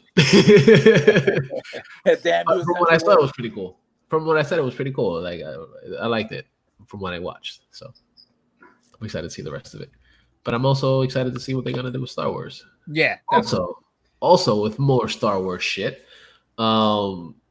This week on Twitter, we also got some revealing news in a way that for the Mandalorian 2, we have two great directors, and that's Robert Rodriguez and Peyton Reed are both doing episodes of the second season of Mandalorian.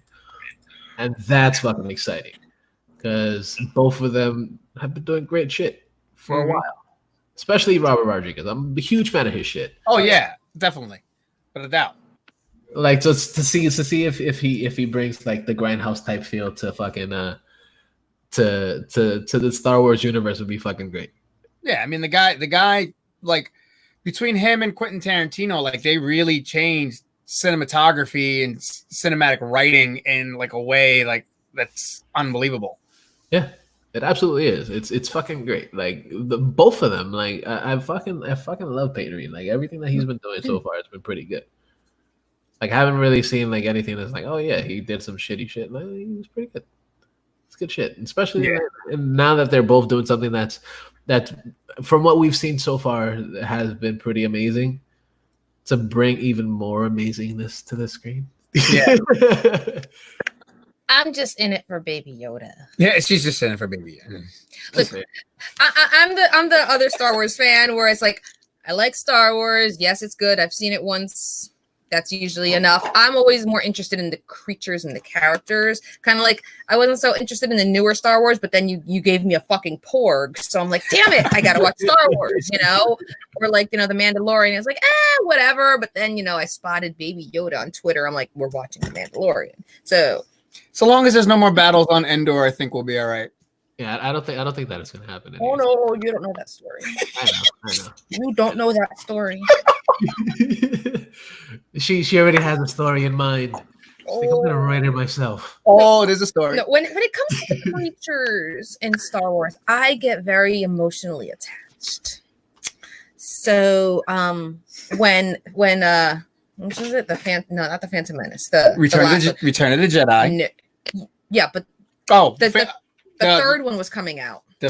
The Phantom when they were doing the prequel series, the first one of the prequel series. Yeah, so they were doing the prequel series. I was pregnant with our first son, so this was approximately 15 years ago. Holy shit. She was ready to pop. I was ready to pop. So he took a day off from work, telling them I was in labor when I really wasn't because he just wanted to stay home. Plus, I took in the midnight showing, so I was tired of shit. He took in the midnight showing of Revenge of the Sith. That's the best excuse. That's the best excuse, yeah. I did wrestling training at AWA, and then we were like, on a whim, we were like, let's go see Star Wars. Yeah. And we are like, okay, so and we got in. Yeah, so they went to see Revenge of the Sith.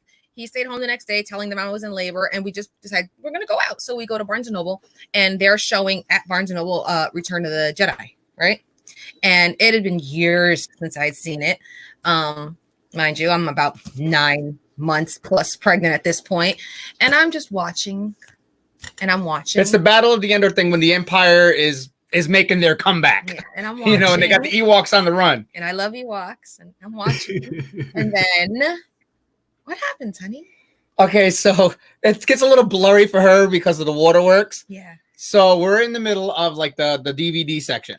You know, so they got the thing playing, and they're like, so I see her standing there, and I'm like, oh, this is not going to be good.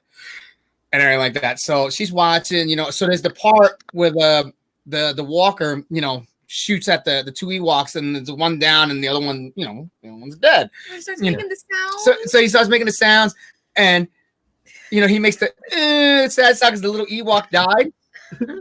I look over. I mean, she's bawling already. She's bawling. Now, this is not even the best part of the story. So then the sound comes out, and she goes, "Did they just kill the Ewok?" And it's loud and high pitched like this. Did they just kill the Ewok? Why did they kill the Ewok? She's hysterical.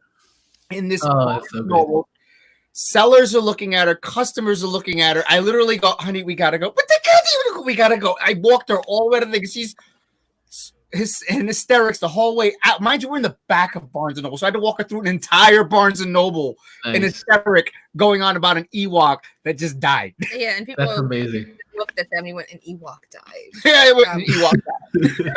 So an Ewok died a few years ago. Yeah. So yeah, when it comes to Star Wars, I'm always interested in the creatures. So now jump forward to the second to last episode of Mandalorian with the stormtrooper punching the baby Yoda. She was one of those. He did not. Oh, that was great.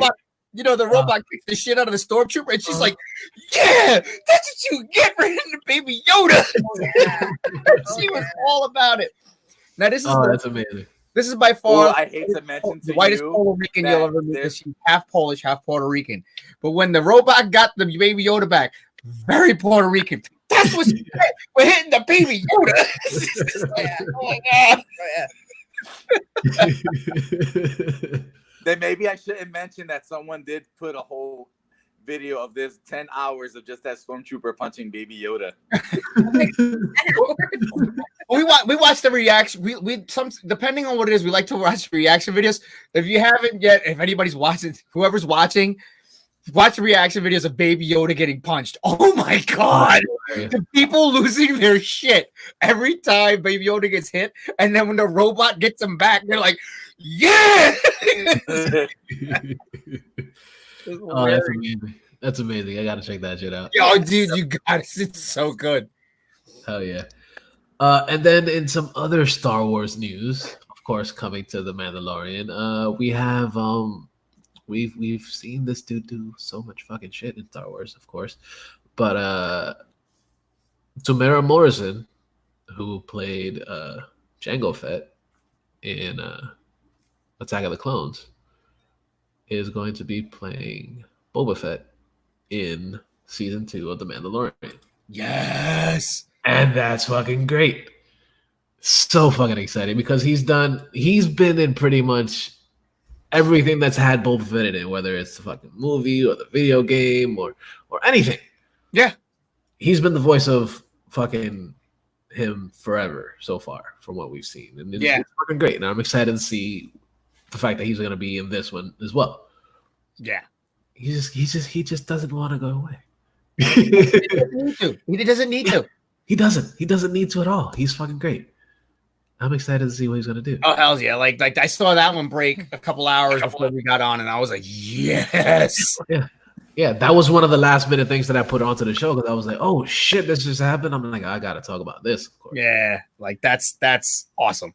Fuck yeah, it's fucking great. Like, and plus the fact that like the Mandalorian's pretty dope. So just seeing the two different fucking Mandalorians actually possibly go head to head, or we'll see. We'll see what's gonna happen with them. Quick question: how long do we go here when it comes to the podcast? Because I have a question. We usually like an hour and a half, 2 hours. Okay, I have a question. Okay. Question. Okay. Which, hey, this is why you need people. Okay. What is the big deal with Boba Fett? He's a badass. How? He got like bitched out. I have a conversation with him all the time. He got so bitched out in that one like movie and scene, and it's like, y'all like this guy? Like, what is the deal? Because he was so like he was the big unknown in like the first two movies. Yeah. But this falls into the category of what I was saying before with musicians that die too early. Oh, they died before their time. They were so great. Well, how the fuck do you know they died? What if their album sucked? What if he actually couldn't shoot? Okay, look. Like, okay, also like I kind of like her response to that. Like, right. because that does bring a question, like when it comes to music and stuff. Like, like Kurt Cobain died early, whatever, and everyone. Oh, that was my example. What if the next album would have been shit? Right? Yeah. Everyone's always on him or like Amy Winehouse or Aaliyah. They were so great and they died before their time. And Left Eye was such a great rapper. How the fuck? How did we know? They died. Okay. So same thing with Boba Fett. He got bitched out. He died. How do we know he was so good? Because he looked cooler than everybody else. Oh, yeah, so he did. looks. At that point, yes, because that's all. Like as kids, he had a jetpack. All right. Darth Vader is cool, but that guy looks really cool. He hasn't even said anything, and people are scared of him. Mm-hmm. That guy's a badass. Yeah, and he had a jetpack. Yeah. Is that easy? Yes. Yeah. Okay. It's a product of the 80s. Back it out. I just like to hear people's points of view when it comes to this because I only ever ask Damian, so it's like, sorry, I don't get it. I know I can imagine how many people are like, what's this bitch's Twitter? I'm gonna tweet her. Dear it's all good. I was offended with your comment. Boba Fett is God. It first goes Boba Fett, then Jesus, then Buddha. Wow. That's awesome. Random nerdy fan. As long as SpongeBob is on the list, it's okay. Yeah. Oh god. See, this is why you need other people on your show, just like he was saying. See? Oh, my cheeks hurt after that one. That was a good one. I'm entertaining. Thank you. I try. Yeah. It's always good. I always like getting other people's information, thought process and everything. So that's why that's it's always fun. Because of course, not everybody enjoys Star Wars. Like Alex doesn't give a fuck about Star Wars. Listen, Star Wars. The first dude, I had Star Wars on my arm. Was the Phantom Menace, and I was so disgusted with that garbage. I was just like, no, I'm not gonna do it to myself.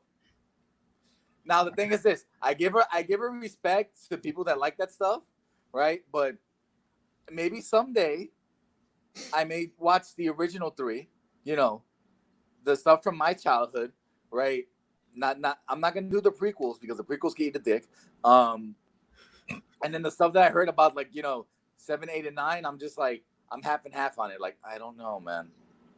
They're not bad. They're not bad. I mean, like not great, but they're not bad. Yeah, I mean, I thought they weren't bad. I thought the final one, again, because I see some people are finally watching because they hit Disney Plus, and it was 50-50. And I know like a lot of hardcore fans, like Greek God Papadon is a super hardcore Star Wars fan. And he actually loved the last one. He was like, dude, it was great. Or like Dirty Don Montoya, same thing. He was like, meh, but like I thought it was, it wasn't going to be perfect, but it definitely did wrap everything up very well. It was entertaining, yeah. Yeah. Well, not only that, it comes to the point where It's all completely different generations. Yeah, the stylization and the way it was written was for people that are now 20s or teens, and that's what they're used to as far as their entertainment. It's just two different generations. Yeah, it's kind of like the last Toy Stories movies that like wrapped it up. They didn't make it for the kids. They made it for us who were younger when the first one came out. Yeah. And we're wrapping up our childhood. Yeah, these are made for the new Star Wars generation. Yeah. So. Oh, well, damn, you just brought up Toy Story, and I was just like, I really felt like when they should have left it at number 3, but then number 4, I did watch it, and then that ending got to me, and I was just like, all right, I understand why you did 4 now. Yeah, fine. I'm gonna cry. I'm just Fine. gonna cry now. Yeah, like not to spoil it, but then you're watching it and just like, Woody's a G. And when it comes to that, I'm in your boat. I could give a crap about Toy Story. See, it's all a thing. Well, because we're in a triangle, so we're in a triangle. Yeah. Ladies and gentlemen, for the audio version of the podcast or whatever, you miss Foxy and Veronica just whitening out, miming the frame that we're in. This shit. She just waxed off over there. I did. Karate Kid nostalgia. Oh my god! That Yeah. damn cat. Sorry. Okay. Kids and cats. Yeah, kids and cats. So we also got some other interesting shit. It's something that it's kind of something that I've been thinking about for a while. Is the whole thoughts of being that we've already been introduced kind of to the Nova Corps in the Guardians of the Galaxy, the first one. We've kind of had thoughts of what's going to happen. Are they going to actually introduce Nova? And kind of got news basically saying that that it is still in active development, and but they're not exactly sure if it's going to be either a movie or if it's going to come out as a Disney Plus series, much like what's going to be with Miss Marvel and Moon Knight. Yeah. So, like, I kind of want to see it as a movie, but I also do want to see it as a fucking series too. Like the fact that there's so much shit that actually go through for Nova. I'm like, okay, I'm good with either one. The fact that they could span it out even longer, or just keep it to just like a movie or like a couple hours worth.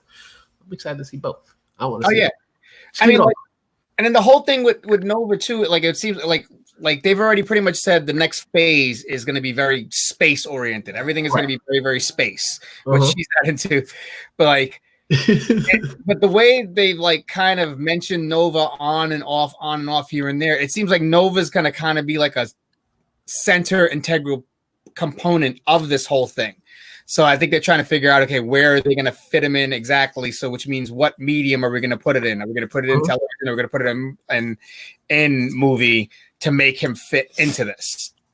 Right. Yeah. So like it'd be interesting to see if they actually introduce them possibly in Eternals or in fucking in the next Guardians as well, because the Guardians was the first one that actually introduced the Corps. So why not bring them into that? So like I'm kind of trying to figure it out, like where are they gonna go with this? Like exactly. I want to see it regardless. Like, and the fact that like they're doing so many fucking TV shows as well. Like of course they're still bringing out more Agents of S.H.I.E.L.D. So there's like one more season of Agents of S.H.I.E.L.D. coming out right now, but they're also gonna be doing Moon Knight and shit like that. And I'm like, okay, so like they could possibly throw them into Moon Knight as well. Like they can do so much shit with right now. So like I'm very excited for it. I really want to see what's gonna happen. Like I'm super fucking nerdy about this shit. Because I like seeing what they do with like the new characters. Like of course I love the old characters. But we had 10 years of like the leading up to the Avengers and that whole big thing. So now it's like, okay, we're getting the new toys to play with now. Exactly. Yeah, and then now I kind of got tired of like Captain America shit. Like I love Captain America; that's one of my favorite dudes. But like the fact they kind of killed him off, I'm like, okay, cool, good. Let's see what else. He's done. Moving on. Like there's a whole. I mean, because now there's talks of like wrapping Deadpool into the universe somehow, and then there's still the back and forths about Venom. Is he in the universe? Is he not in the universe? And now we're hearing he is going to be tied into Spider-Man. So it's like, okay, where is all this going to come together? Mm-hmm. Yeah, how's it all gonna make sense? It never will come together. So long as they give us Avengers versus X-Men, and the X-Men are good, Yes, that's yes. Yes, thank you. Proper rogue, and I'm fine. Oh God, Just give me a proper rogue. Yeah, that's one thing that they haven't done yet is a proper rogue. Mhm. And what's his name? As already said, he's willing to unretire from Logan if they do it right. That'd be great. It's like, because who else are you going to get to do it? It's like, he's had his votes, but come on now. Yeah. Who would want to see Hugh Jackman, shed the claws again? Yeah, I wouldn't mind. He's fucking dope. He's fucking great. Like, I want to see that shit. Hells yeah. Yeah, so we can see 75-year-old Hugh Jackman reprise the role. I got you. Just bring him back as fucking old man Logan. He's still in the fucking X-Men. And it's not like the dude's not going to get in shape. He's going to look ridiculously shape regardless. I know. Because he was always, when it came to the roles, he was always serious. Like, and if you see that the routine of workouts that he did is like, all right, I get it. All right. Yeah. Because if you look at that first movie to like the last ones, it's like, holy crap. It also just brings up the point where when Hugh Jackman was first announced as Wolverine in general, everyone's like, nah, Who's this guy? I can't see it. And now it's a matter of, okay, he's Wolverine. So now what? Yeah, because you can't picture anybody else really doing it now other than him. Yeah, because like regardless of how we feel about the first X-Men film, when he hit the screen, he didn't say a word yet, but people were like, "Oh, he don't have the physique." But once he got into talking and the mannerisms, it was like, all right, that's Logan. Holy shit, that's Logan. He doesn't have the size, but that's him. And then it just as it progressed, he built up the size and everything like that. When Marvel movies became more serious and got everybody trainers and like, okay, you're gonna look like a superhero now. It's like, yes. Mm-hmm. It's like that was great. That's what I loved about him. Like I wouldn't go with anybody else. Like I don't want to see it. Kind of like we wouldn't want to see anybody else's like Jean-Luc Picard. Yeah, exactly. That's why he's still doing shit now at like fucking 80,000 years old that he is. Mm-hmm. Like, get it right. 11D, okay? 11D. Okay, fine. 11D. Ooh. What'd you do? I just banged my leg on the table thing. Oh, I thought it was that she got hurt emotionally. Ow, Picard that old. Ow. Oh, we're not going to bring up anything about Professor X either. No, we do not talk about it. Another emotional moment in the theater. Oh my god! While pregnant with child. You know what's funny? How I brought this up in the past in an old episode. I don't know if you guys remember. Do you guys remember Wizard Magazine? Yes. Do you remember that when they had the whole thing of like, if they ever made an X-Men movie, who would they cast as who? And it was, Patrick Stewart as Professor X. I still remember the whole thing of who they picked for who they wanted to play Wolverine. I don't know if you remember Danzig. at the time. Glenn Danzig. And it was funny because he did have the looks. I was like, okay, because he's short, stocky, and had that physique. I was like, I can see it work. Yeah. I just thought it was funny was I think they said they wanted Big Van Vader as a Juggernaut. Yeah. Mm-hmm. Yeah. Vader is Juggernaut. I think it was Schwarzenegger at that time, still for Colossus. Because who else are you going to get to pay? I think it was either Schwarzenegger or Dolph Lundgren. It was one of the two. I can't remember which one it was. Either one of them. I think it would have been Lundgren that would have worked better. I think it was Lundgren because he just the height and everything too. Yeah. But like I remember, I had all the Wizards when they first came out. Colossus has to be in Deadpool 2, though. Yeah. They really do. Yeah, so back to the news, Steve. Back to the news. As you say, pregnant women don't see anything. Don't go watch Marvel movies when you're pregnant. Don't see Marvel movies when you're pregnant. Just don't do it. Don't do it. I'll try not to be pregnant for that one. I'll keep that in mind. The other one that I watched pregnant in a movie theater with pregnancy number 1 was Punisher. Like the fuck. The Thomas Jane one. That beginning. Killed everybody. Yeah.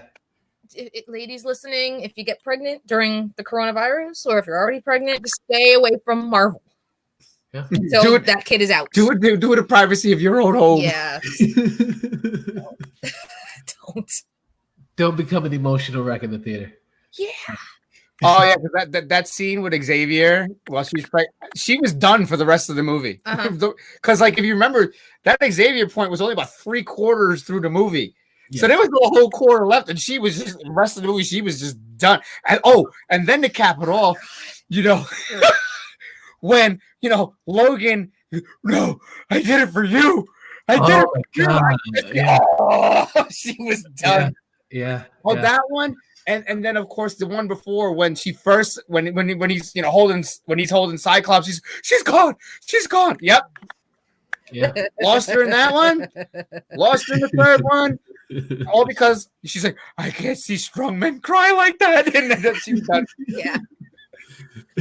Why are you pulling on my heartstrings? Marvel and hormones are not a good combination. Nope. No. No, they're not. They're really... Episode 205, Marvel and hormones. Marvel and hormones. The H gene, the P gene, pregnancy. Yeah. Word. Yeah. So on some other shit, leading into some horror shit.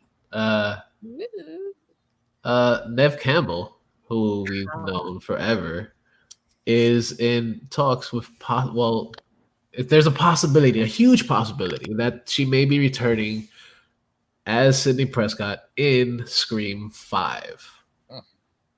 Which is pretty fucking interesting because, of course, it's a great series, but the fact that Wes Craven isn't around anymore. Mm-hmm. That makes a big difference. That makes a huge difference. Yeah.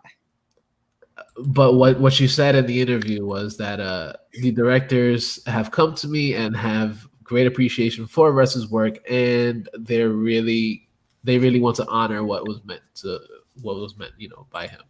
So they kind of want to stick to the same formula or whatever that he had. So I'm kind of excited to see what they're gonna do, if they're gonna do it, because of course this still hasn't been greenlit or anything. It's still in talks.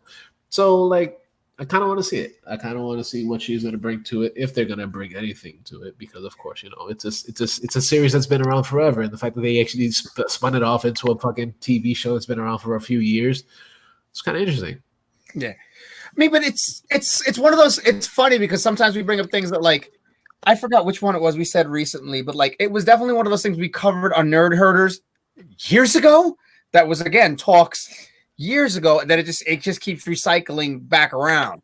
It's kind of like Robert Englund's returning for whatever or Labyrinth. Yes, please. Or Evil Dead is coming back with so and so and everything like that. It's like one of those regurgitating conversations. So one is it going to happen, right? And then the other side of it too is we've as nerd geek culture, we've also always seen and heard, like you said, we want to do honor to the original creators and everything like that, and we're big fans and everything like that. But then you release it. And it's like, I thought you wanted to do honor because you did a totally different feel. Right. Well, it was our interpretation, but we thought you wanted to honor the original creator. So which one is it you want to do? So being like you guys just mentioned the Evil Dead series, right? So what do you guys think of the remake that came out a few years ago? See, I didn't see it. Her brother-in-law watches all that stuff, and he's like, okay. I think he enjoyed it from a different movie aspect, not as an Evil Dead movie. Yeah, he watched it strictly as in I'm watching a movie. I'm not watching. Yeah, that's the one thing we always just tell our nerd herders too is yes, are we passionate? Yes, but there are moments we can. All right, let's watch it as a movie and see if we enjoy the movie, and then we could see if we could put the fan part as a part of it. Mm-hmm. Okay.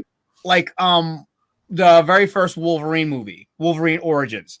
As a Wolverine movie, that was hot garbage. Yeah. We were as a movie. As an action movie. Wasn't a bad movie. It was okay. Right. But it wasn't a Wolverine movie. Yeah. No. And that's the thing. So it's that's the thing. So that's where he was at with the Evil Dead thing. He was like, I enjoyed it as a totally separate entity of a movie, but not as an Evil Dead franchise movie. Okay. Which is why they only did one. Yeah. I mean, I enjoyed it. I actually went to the premiere of it with then I got to go to a party with fucking what's her face that was in it, and that was pretty fucking cool. But I did enjoy the movie myself. I liked it a lot, and I actually watched it a few times. Mm-hmm. And I'm like, okay, I enjoyed the fuck out of this movie. It's fucking cool. It's different, of course. It's not just what you would expect from the other shit, but it's still fucking entertaining.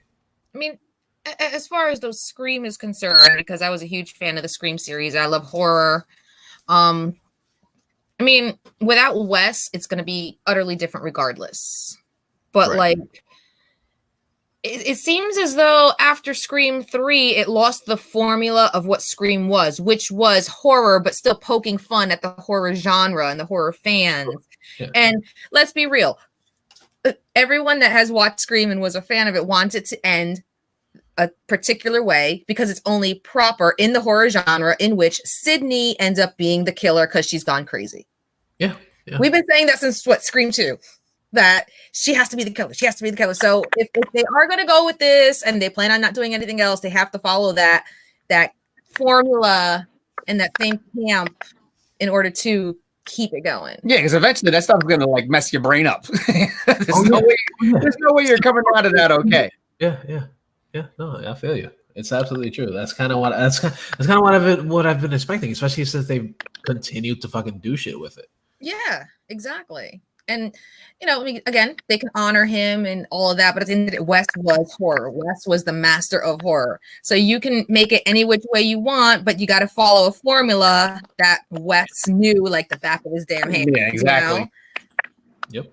So, I mean, and Neve just needs to stop. She's looking at it. Well, you got to think about it too. It's been like what, like almost 15, 20 years almost since then. Like, let's see. Scream 1 came out when I was in high school. So that's about 20 years. Hey, Damian, where were you? 20 years ago. What were you doing? 20 years ago? What years? It's 2020, right? So 2000, 2000-ish. I was already 4 years on the indies. Actually, it was before 2000 because 2000 I was already graduated and Scream 2 came out because I was rocking that soundtrack like no tomorrow. I was 4 years on the indies already. Nice. I was still in training. What a good movie. Gotta go take my bumps now. Bye. More movies. Because also that's when wrestling, that's when wrestling in general was like still kind of hot. So I was like booked like 3 to 4 shows a weekend, man. So I was all over the place working. Damn, I wish I would have known you back then, dude. Because it was it was hard to get bookings around my time. I was fortunate enough that I went in. I was in the one. Yeah, I mean, I was around the time where I wanted, like, my goal was I wanted to wrestle for ECW. So in the midst of training, that's when ECW went bankrupt. I was like, well, there goes my dream. I was that close. I was that close. Because I was friends with a lot of people in ECW, and a couple of the guys came from Johnny Rods, Taz, Devon, Angel from the Baldies, and all that stuff. And they wanted me to start doing the ring crew stuff and everything like that. But it was like, that was when the writing was on the wall too, and guys weren't getting paychecks and paid. And I was like, I really want to do this, but I kind of really see where this is going too. So there's really no point in doing this right now. Right. Yeah. I was too young. Yeah, she was too young. They liked me, but they wanted me, but I was only 18. Yeah, but I mean, I was fortunate enough when I had broke in. Like, it was the golden era when I started traveling on the indies. It was when the big boom and the golden era had hit. So it's trickle effect. If it's big on TV, it's big down the line. So I mean, all I did was wrestle. I didn't even have to have a job because I was working all week long. Nice. That's awesome. Oh, since you mentioned ECW. Like 1 or 2 bookings that I got was because one of my trainers was cool with Jason Knight. So Jason Knight, Jason Knight actually gave my friends and I an opportunity here and there. So that I will always be forever grateful. But I never got to work anybody with a name. But I was always on a show with someone with a name. You know what I mean? Yeah, I got you.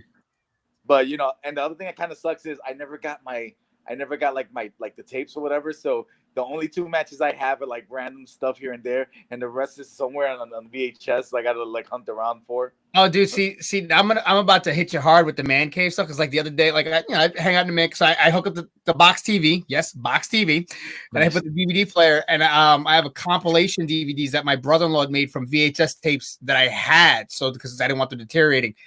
I had playing like the first ECW television episodes and running in the background. Well, some of them were off of mine because I had made like compilations. Yeah, like so it started with like when Shane Douglas was feuding with Tommy Dreamer and she came downstairs. She goes, "Oh, the mixed tag team heads." Yeah, I would just let it. So you're talking about like the era with the Shaw. Nice. Okay. Yep. So you said Jason. Okay.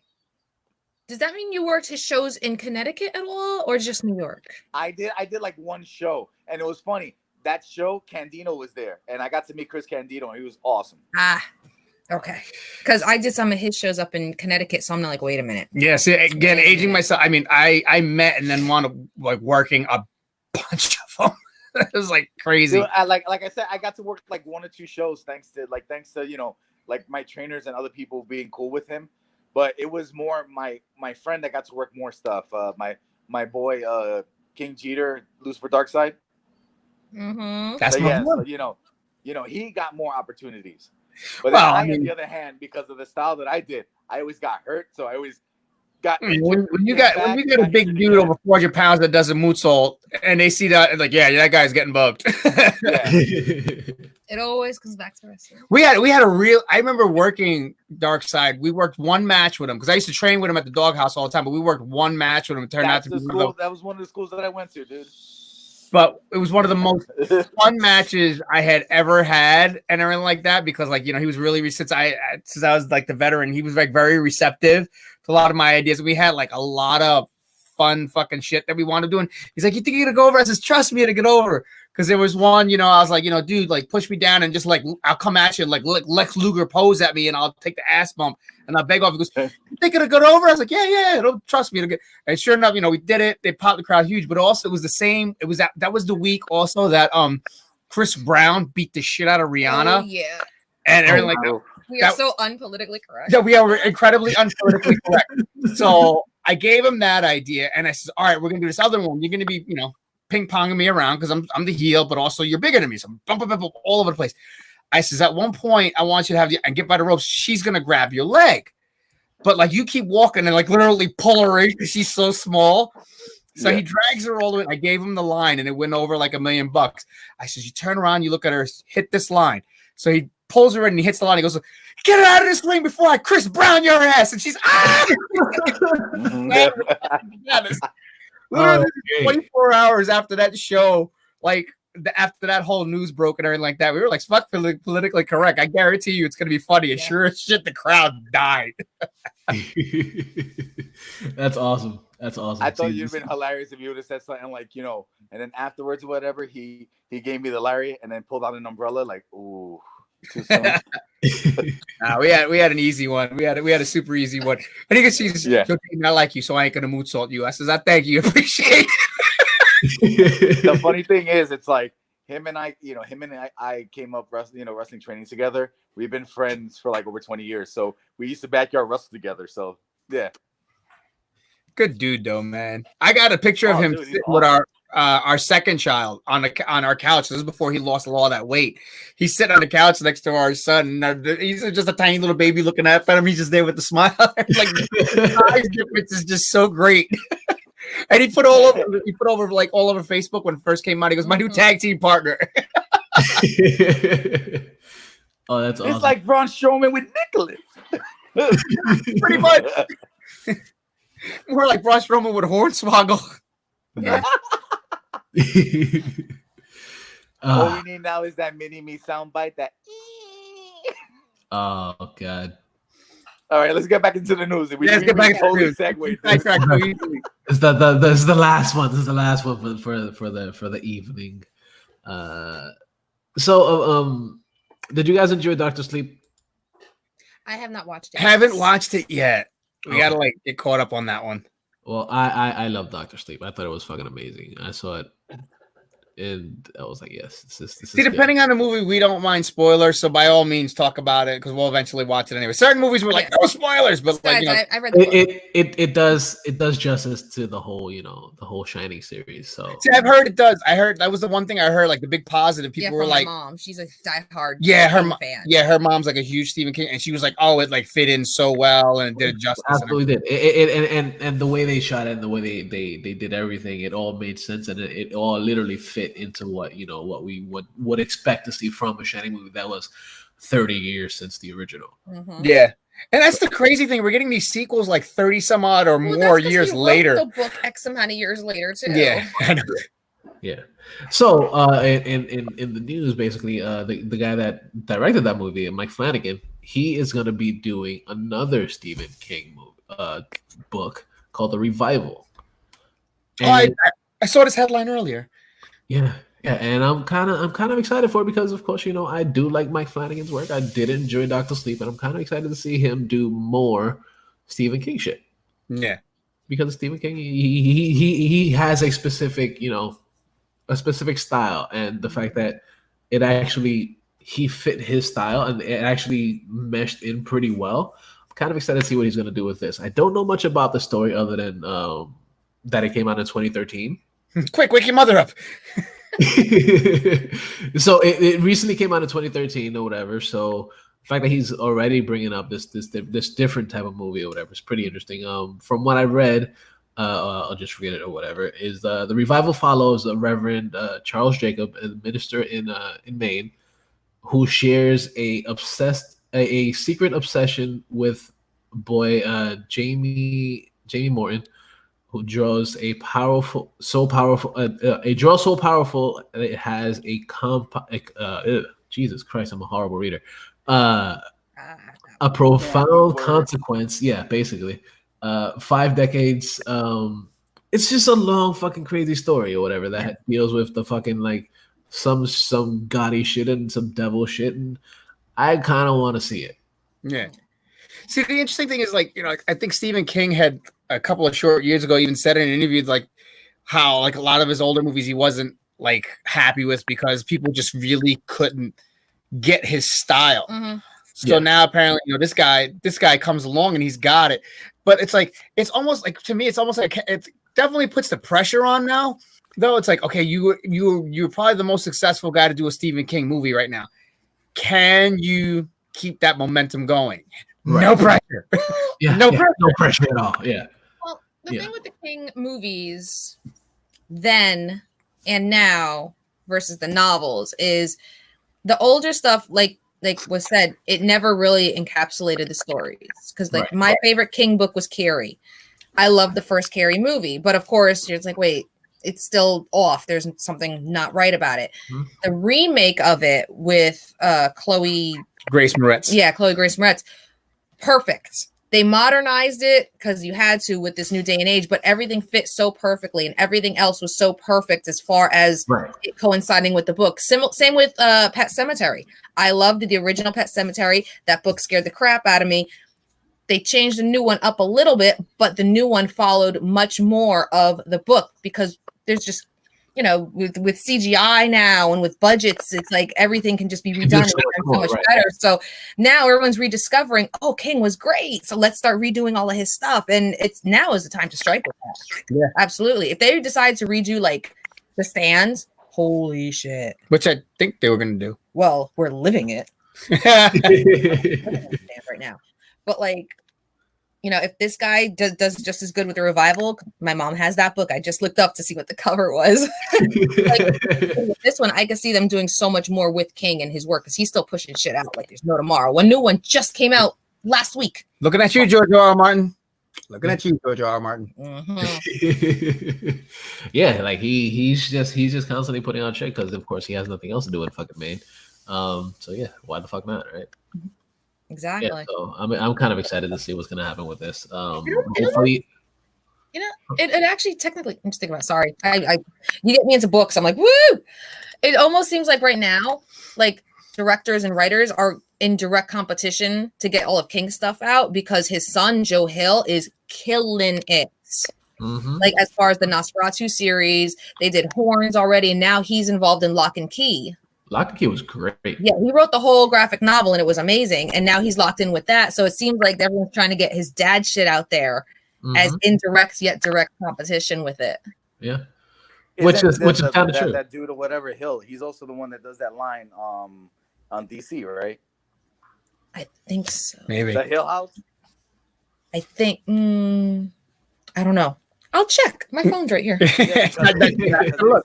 Because that's the whole horror line that DC brought out, and I remember going to Comic-Con, and they brought, they were talking about that. Yeah. So, yep. It is. Okay. Yep, so yeah. So whole line. Yeah. I have faith in it then, if anything.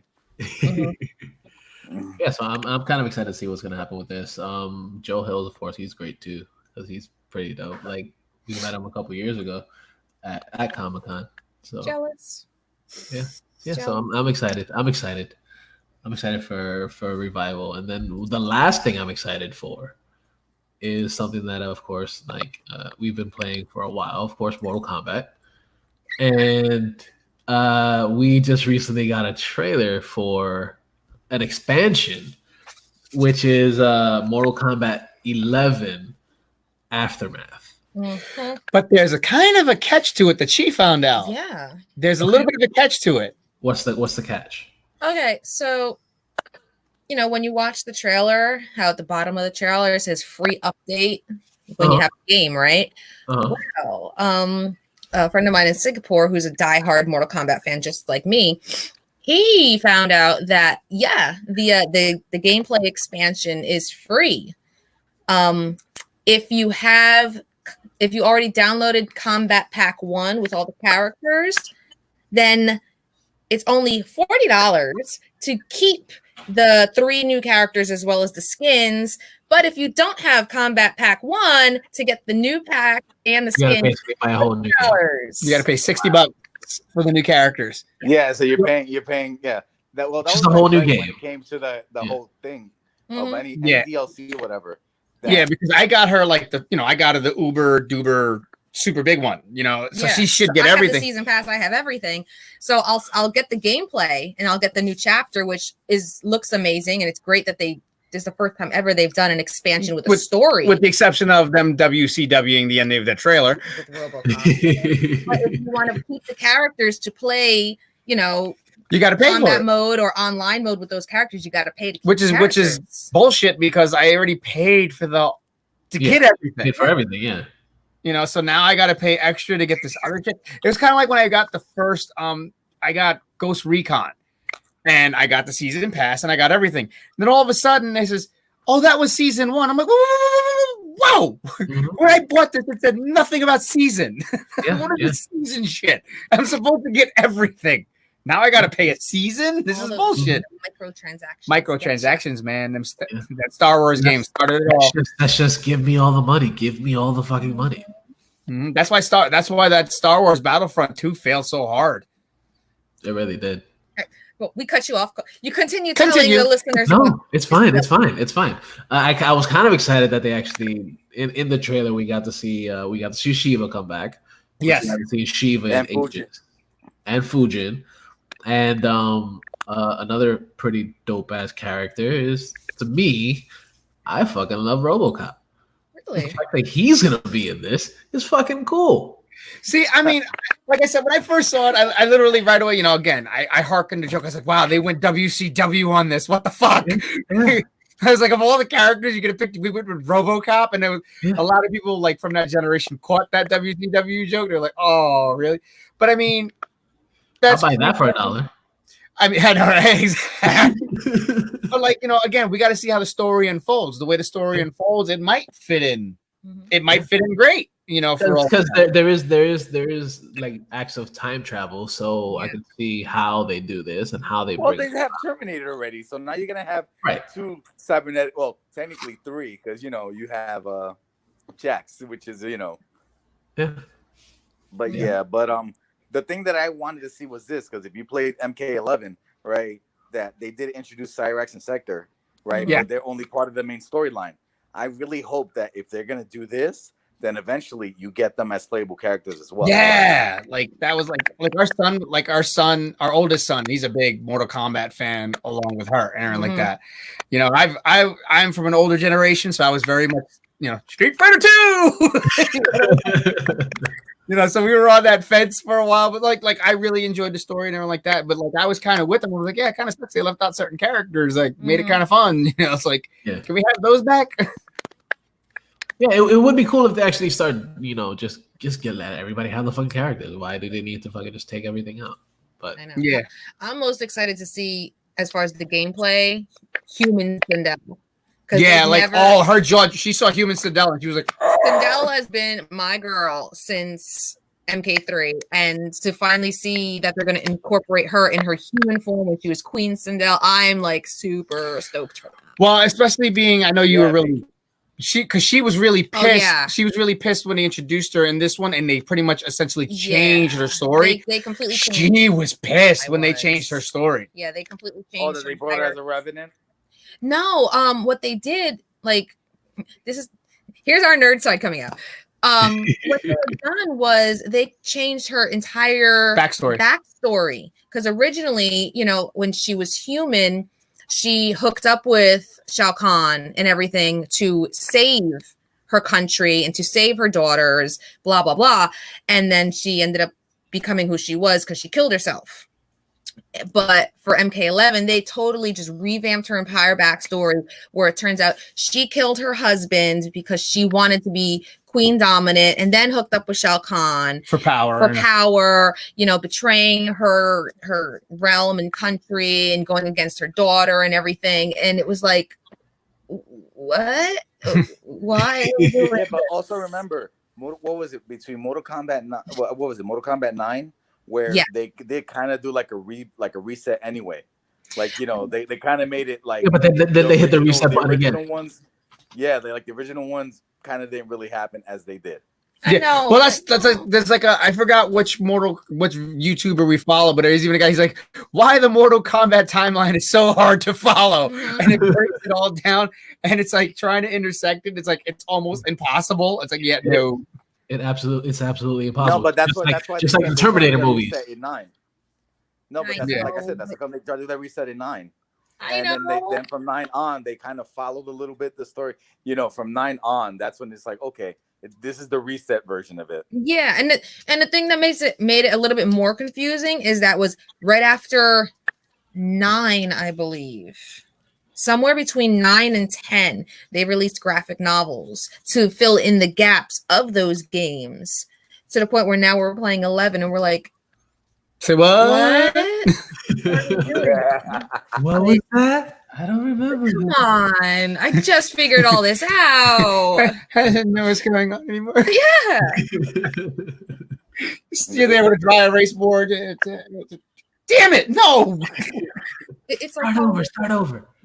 I mean, like, if you want to put a blame on it, just blame Barry Allen. Fucking injustice. Right. Yeah, because they had to tie DC into it since they're all owned by like the same shit somewhere in there. Warner Brothers. It's only right. Yeah. It's only right. Yeah. Yeah. Mm-hmm.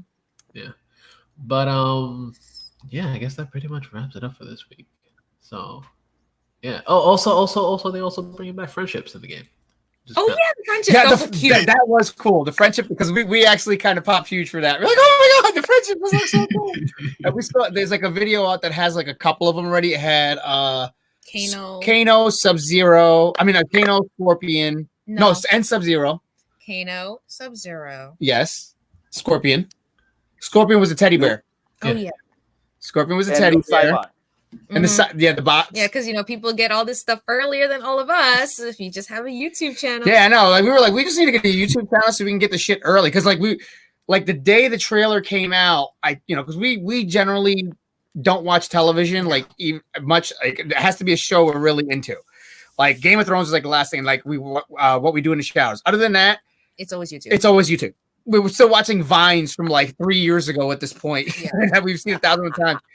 Or I watch like crafting or whatever. But so we turn on the thing the day that the trailer just came out, and there was already like footage. We're like, there's gameplay footage. There's this. There's that. We're like, we need to make a YouTube channel just so we can get the free fucking gameplay. Like, what the fuck?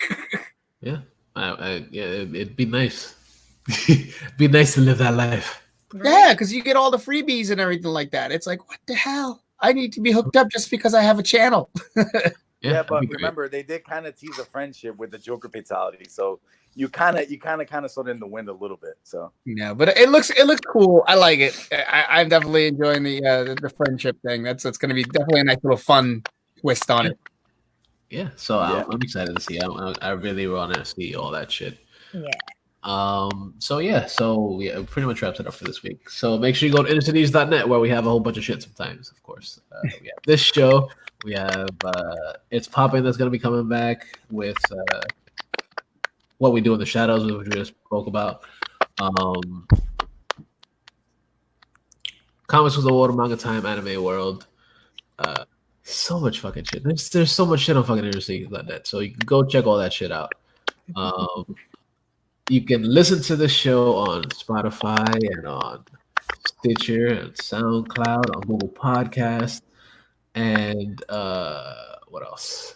You can find us on the socials, on the Facey Space, on the Twitter, Facey Space, on the My Book, and yeah, exactly. See, when we all started this, we only had to remember, like, I'm sure you even remember when you first started yours, just like when we started ours, when the plugs were like 1 or 2 things. Listen to us on here, follow us on here. Now there's like 7 different social medias. There's like 12 different outlets to plug these things on. It's like, oh my God. By the time we were getting at the end of the first run, like the list was this long. And then by the time the second run came, it was like, oh my God, I got to have a whole fucking page. Right? It's insane. Yeah, so I'm still not done. I still have a bunch of shit to. Of course, we have things that you can find on InnerCityGeeks.net. You can find some stuffs on as our affiliates. So things that you can get some shit. So the newest thing that we have on there is cbdMD. So you can get some, so you get some pretty cool CBD shit that's actually not that expensive. I just saw 300 milligram tincture for $30 on there. That's it? Yeah. Link me. Yeah. Yeah. So it's pretty inexpensive. It's not that bad. And so make sure you check that shit out. There's a bunch of cool shit on there. We are working on getting a discount code for you guys, for everybody. So make sure you check that out. I will have links to all that shit. So make sure you do that. We also have a link to Amazon where you get a free month of Amazon Prime. So go do that. Of course, because we love Amazon. There's a bunch of cool shit on there. Not just getting free deliveries, but you get Amazon TV shows and fucking musics and all that shit. It's all on there. Go do that. Then we also have some. What else do we have? So Sick Clothing Company. They're another cool clothing company that sells some cool shirts and shit. You can type in InnerCityGeeks at checkout and you get 15% off your entire purchase. Nice. Why the fuck not? Yeah. Now's the time. Save them dollars. Hell yeah. Exactly. It's now the time to save, And then the last one that we have, of course, I have a nice luxurious beard here. Go to Beard Octane where you get all your beardly essentials. You got some beard oils and balms and butters, and it's all the shit that's gonna help your skin be nice and fresh, so that way your beard looks amazing. So when you go to Beard Octane at checkout, type in ICG10 for 10% off. Nice. Yeah. So go do all that shit.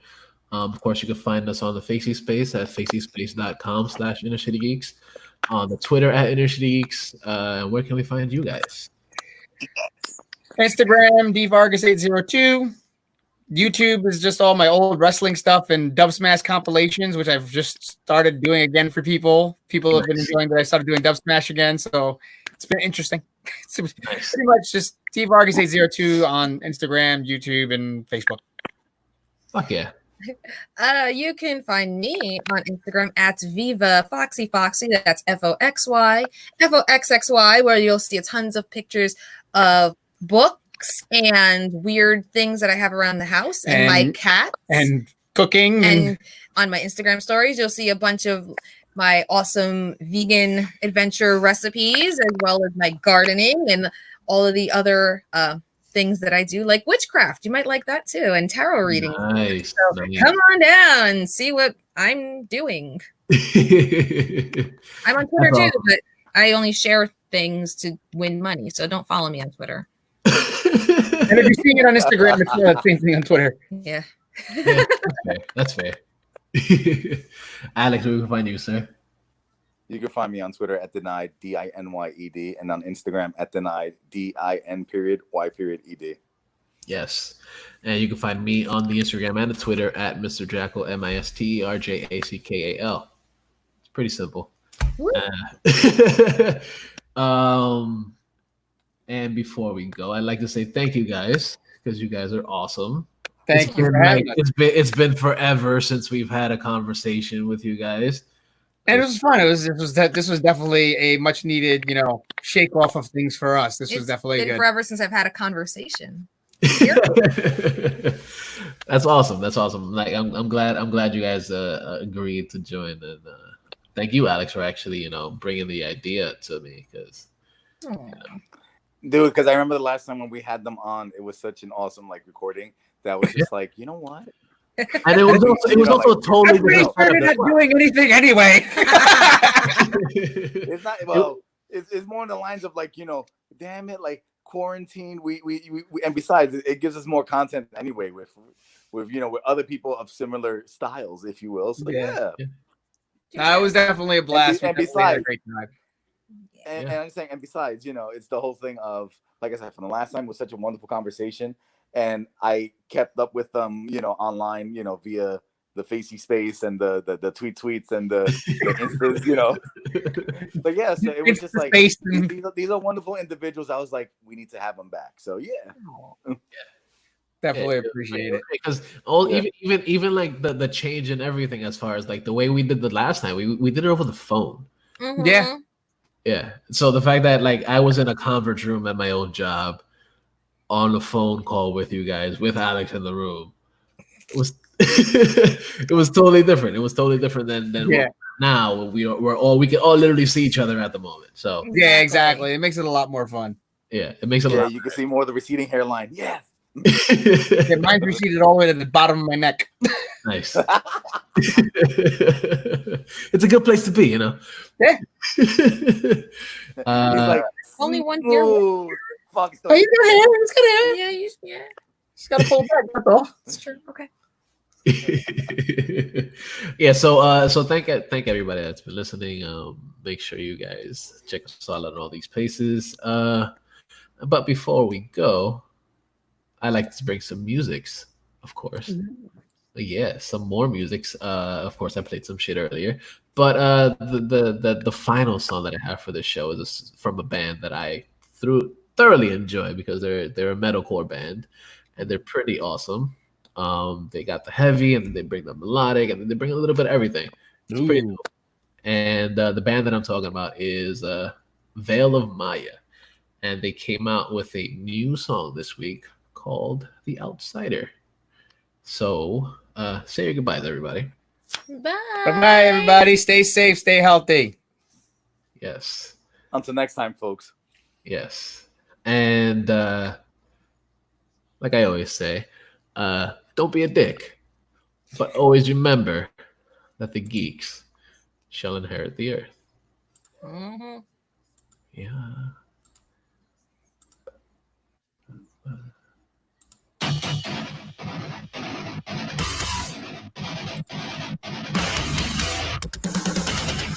Shot in my mind, I'm just a misfit. Leave me to die, the world can fix it. Thought I was fine, but I'm sick. Is it just me, or is the whole world suffering? Breaking down, losing ground. No one can claim they're safe now. Breaking down, losing ground. No one will help you now.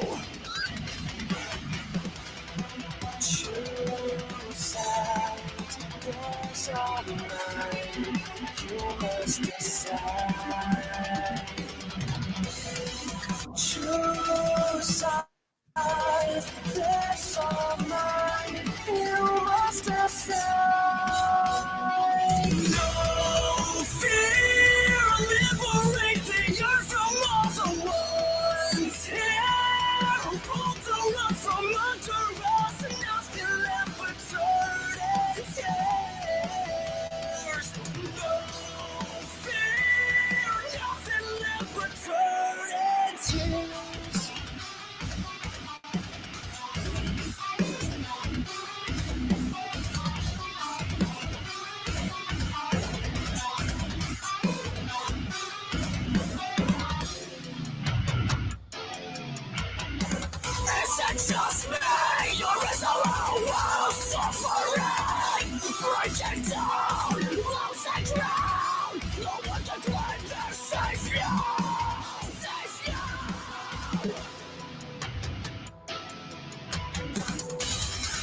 Thought in a brilliant state of mind, I thought I was sick, but I am fine. I lied.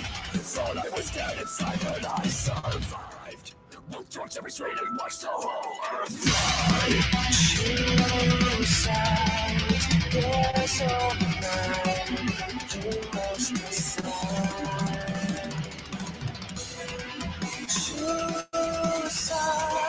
There's all mine. You must decide.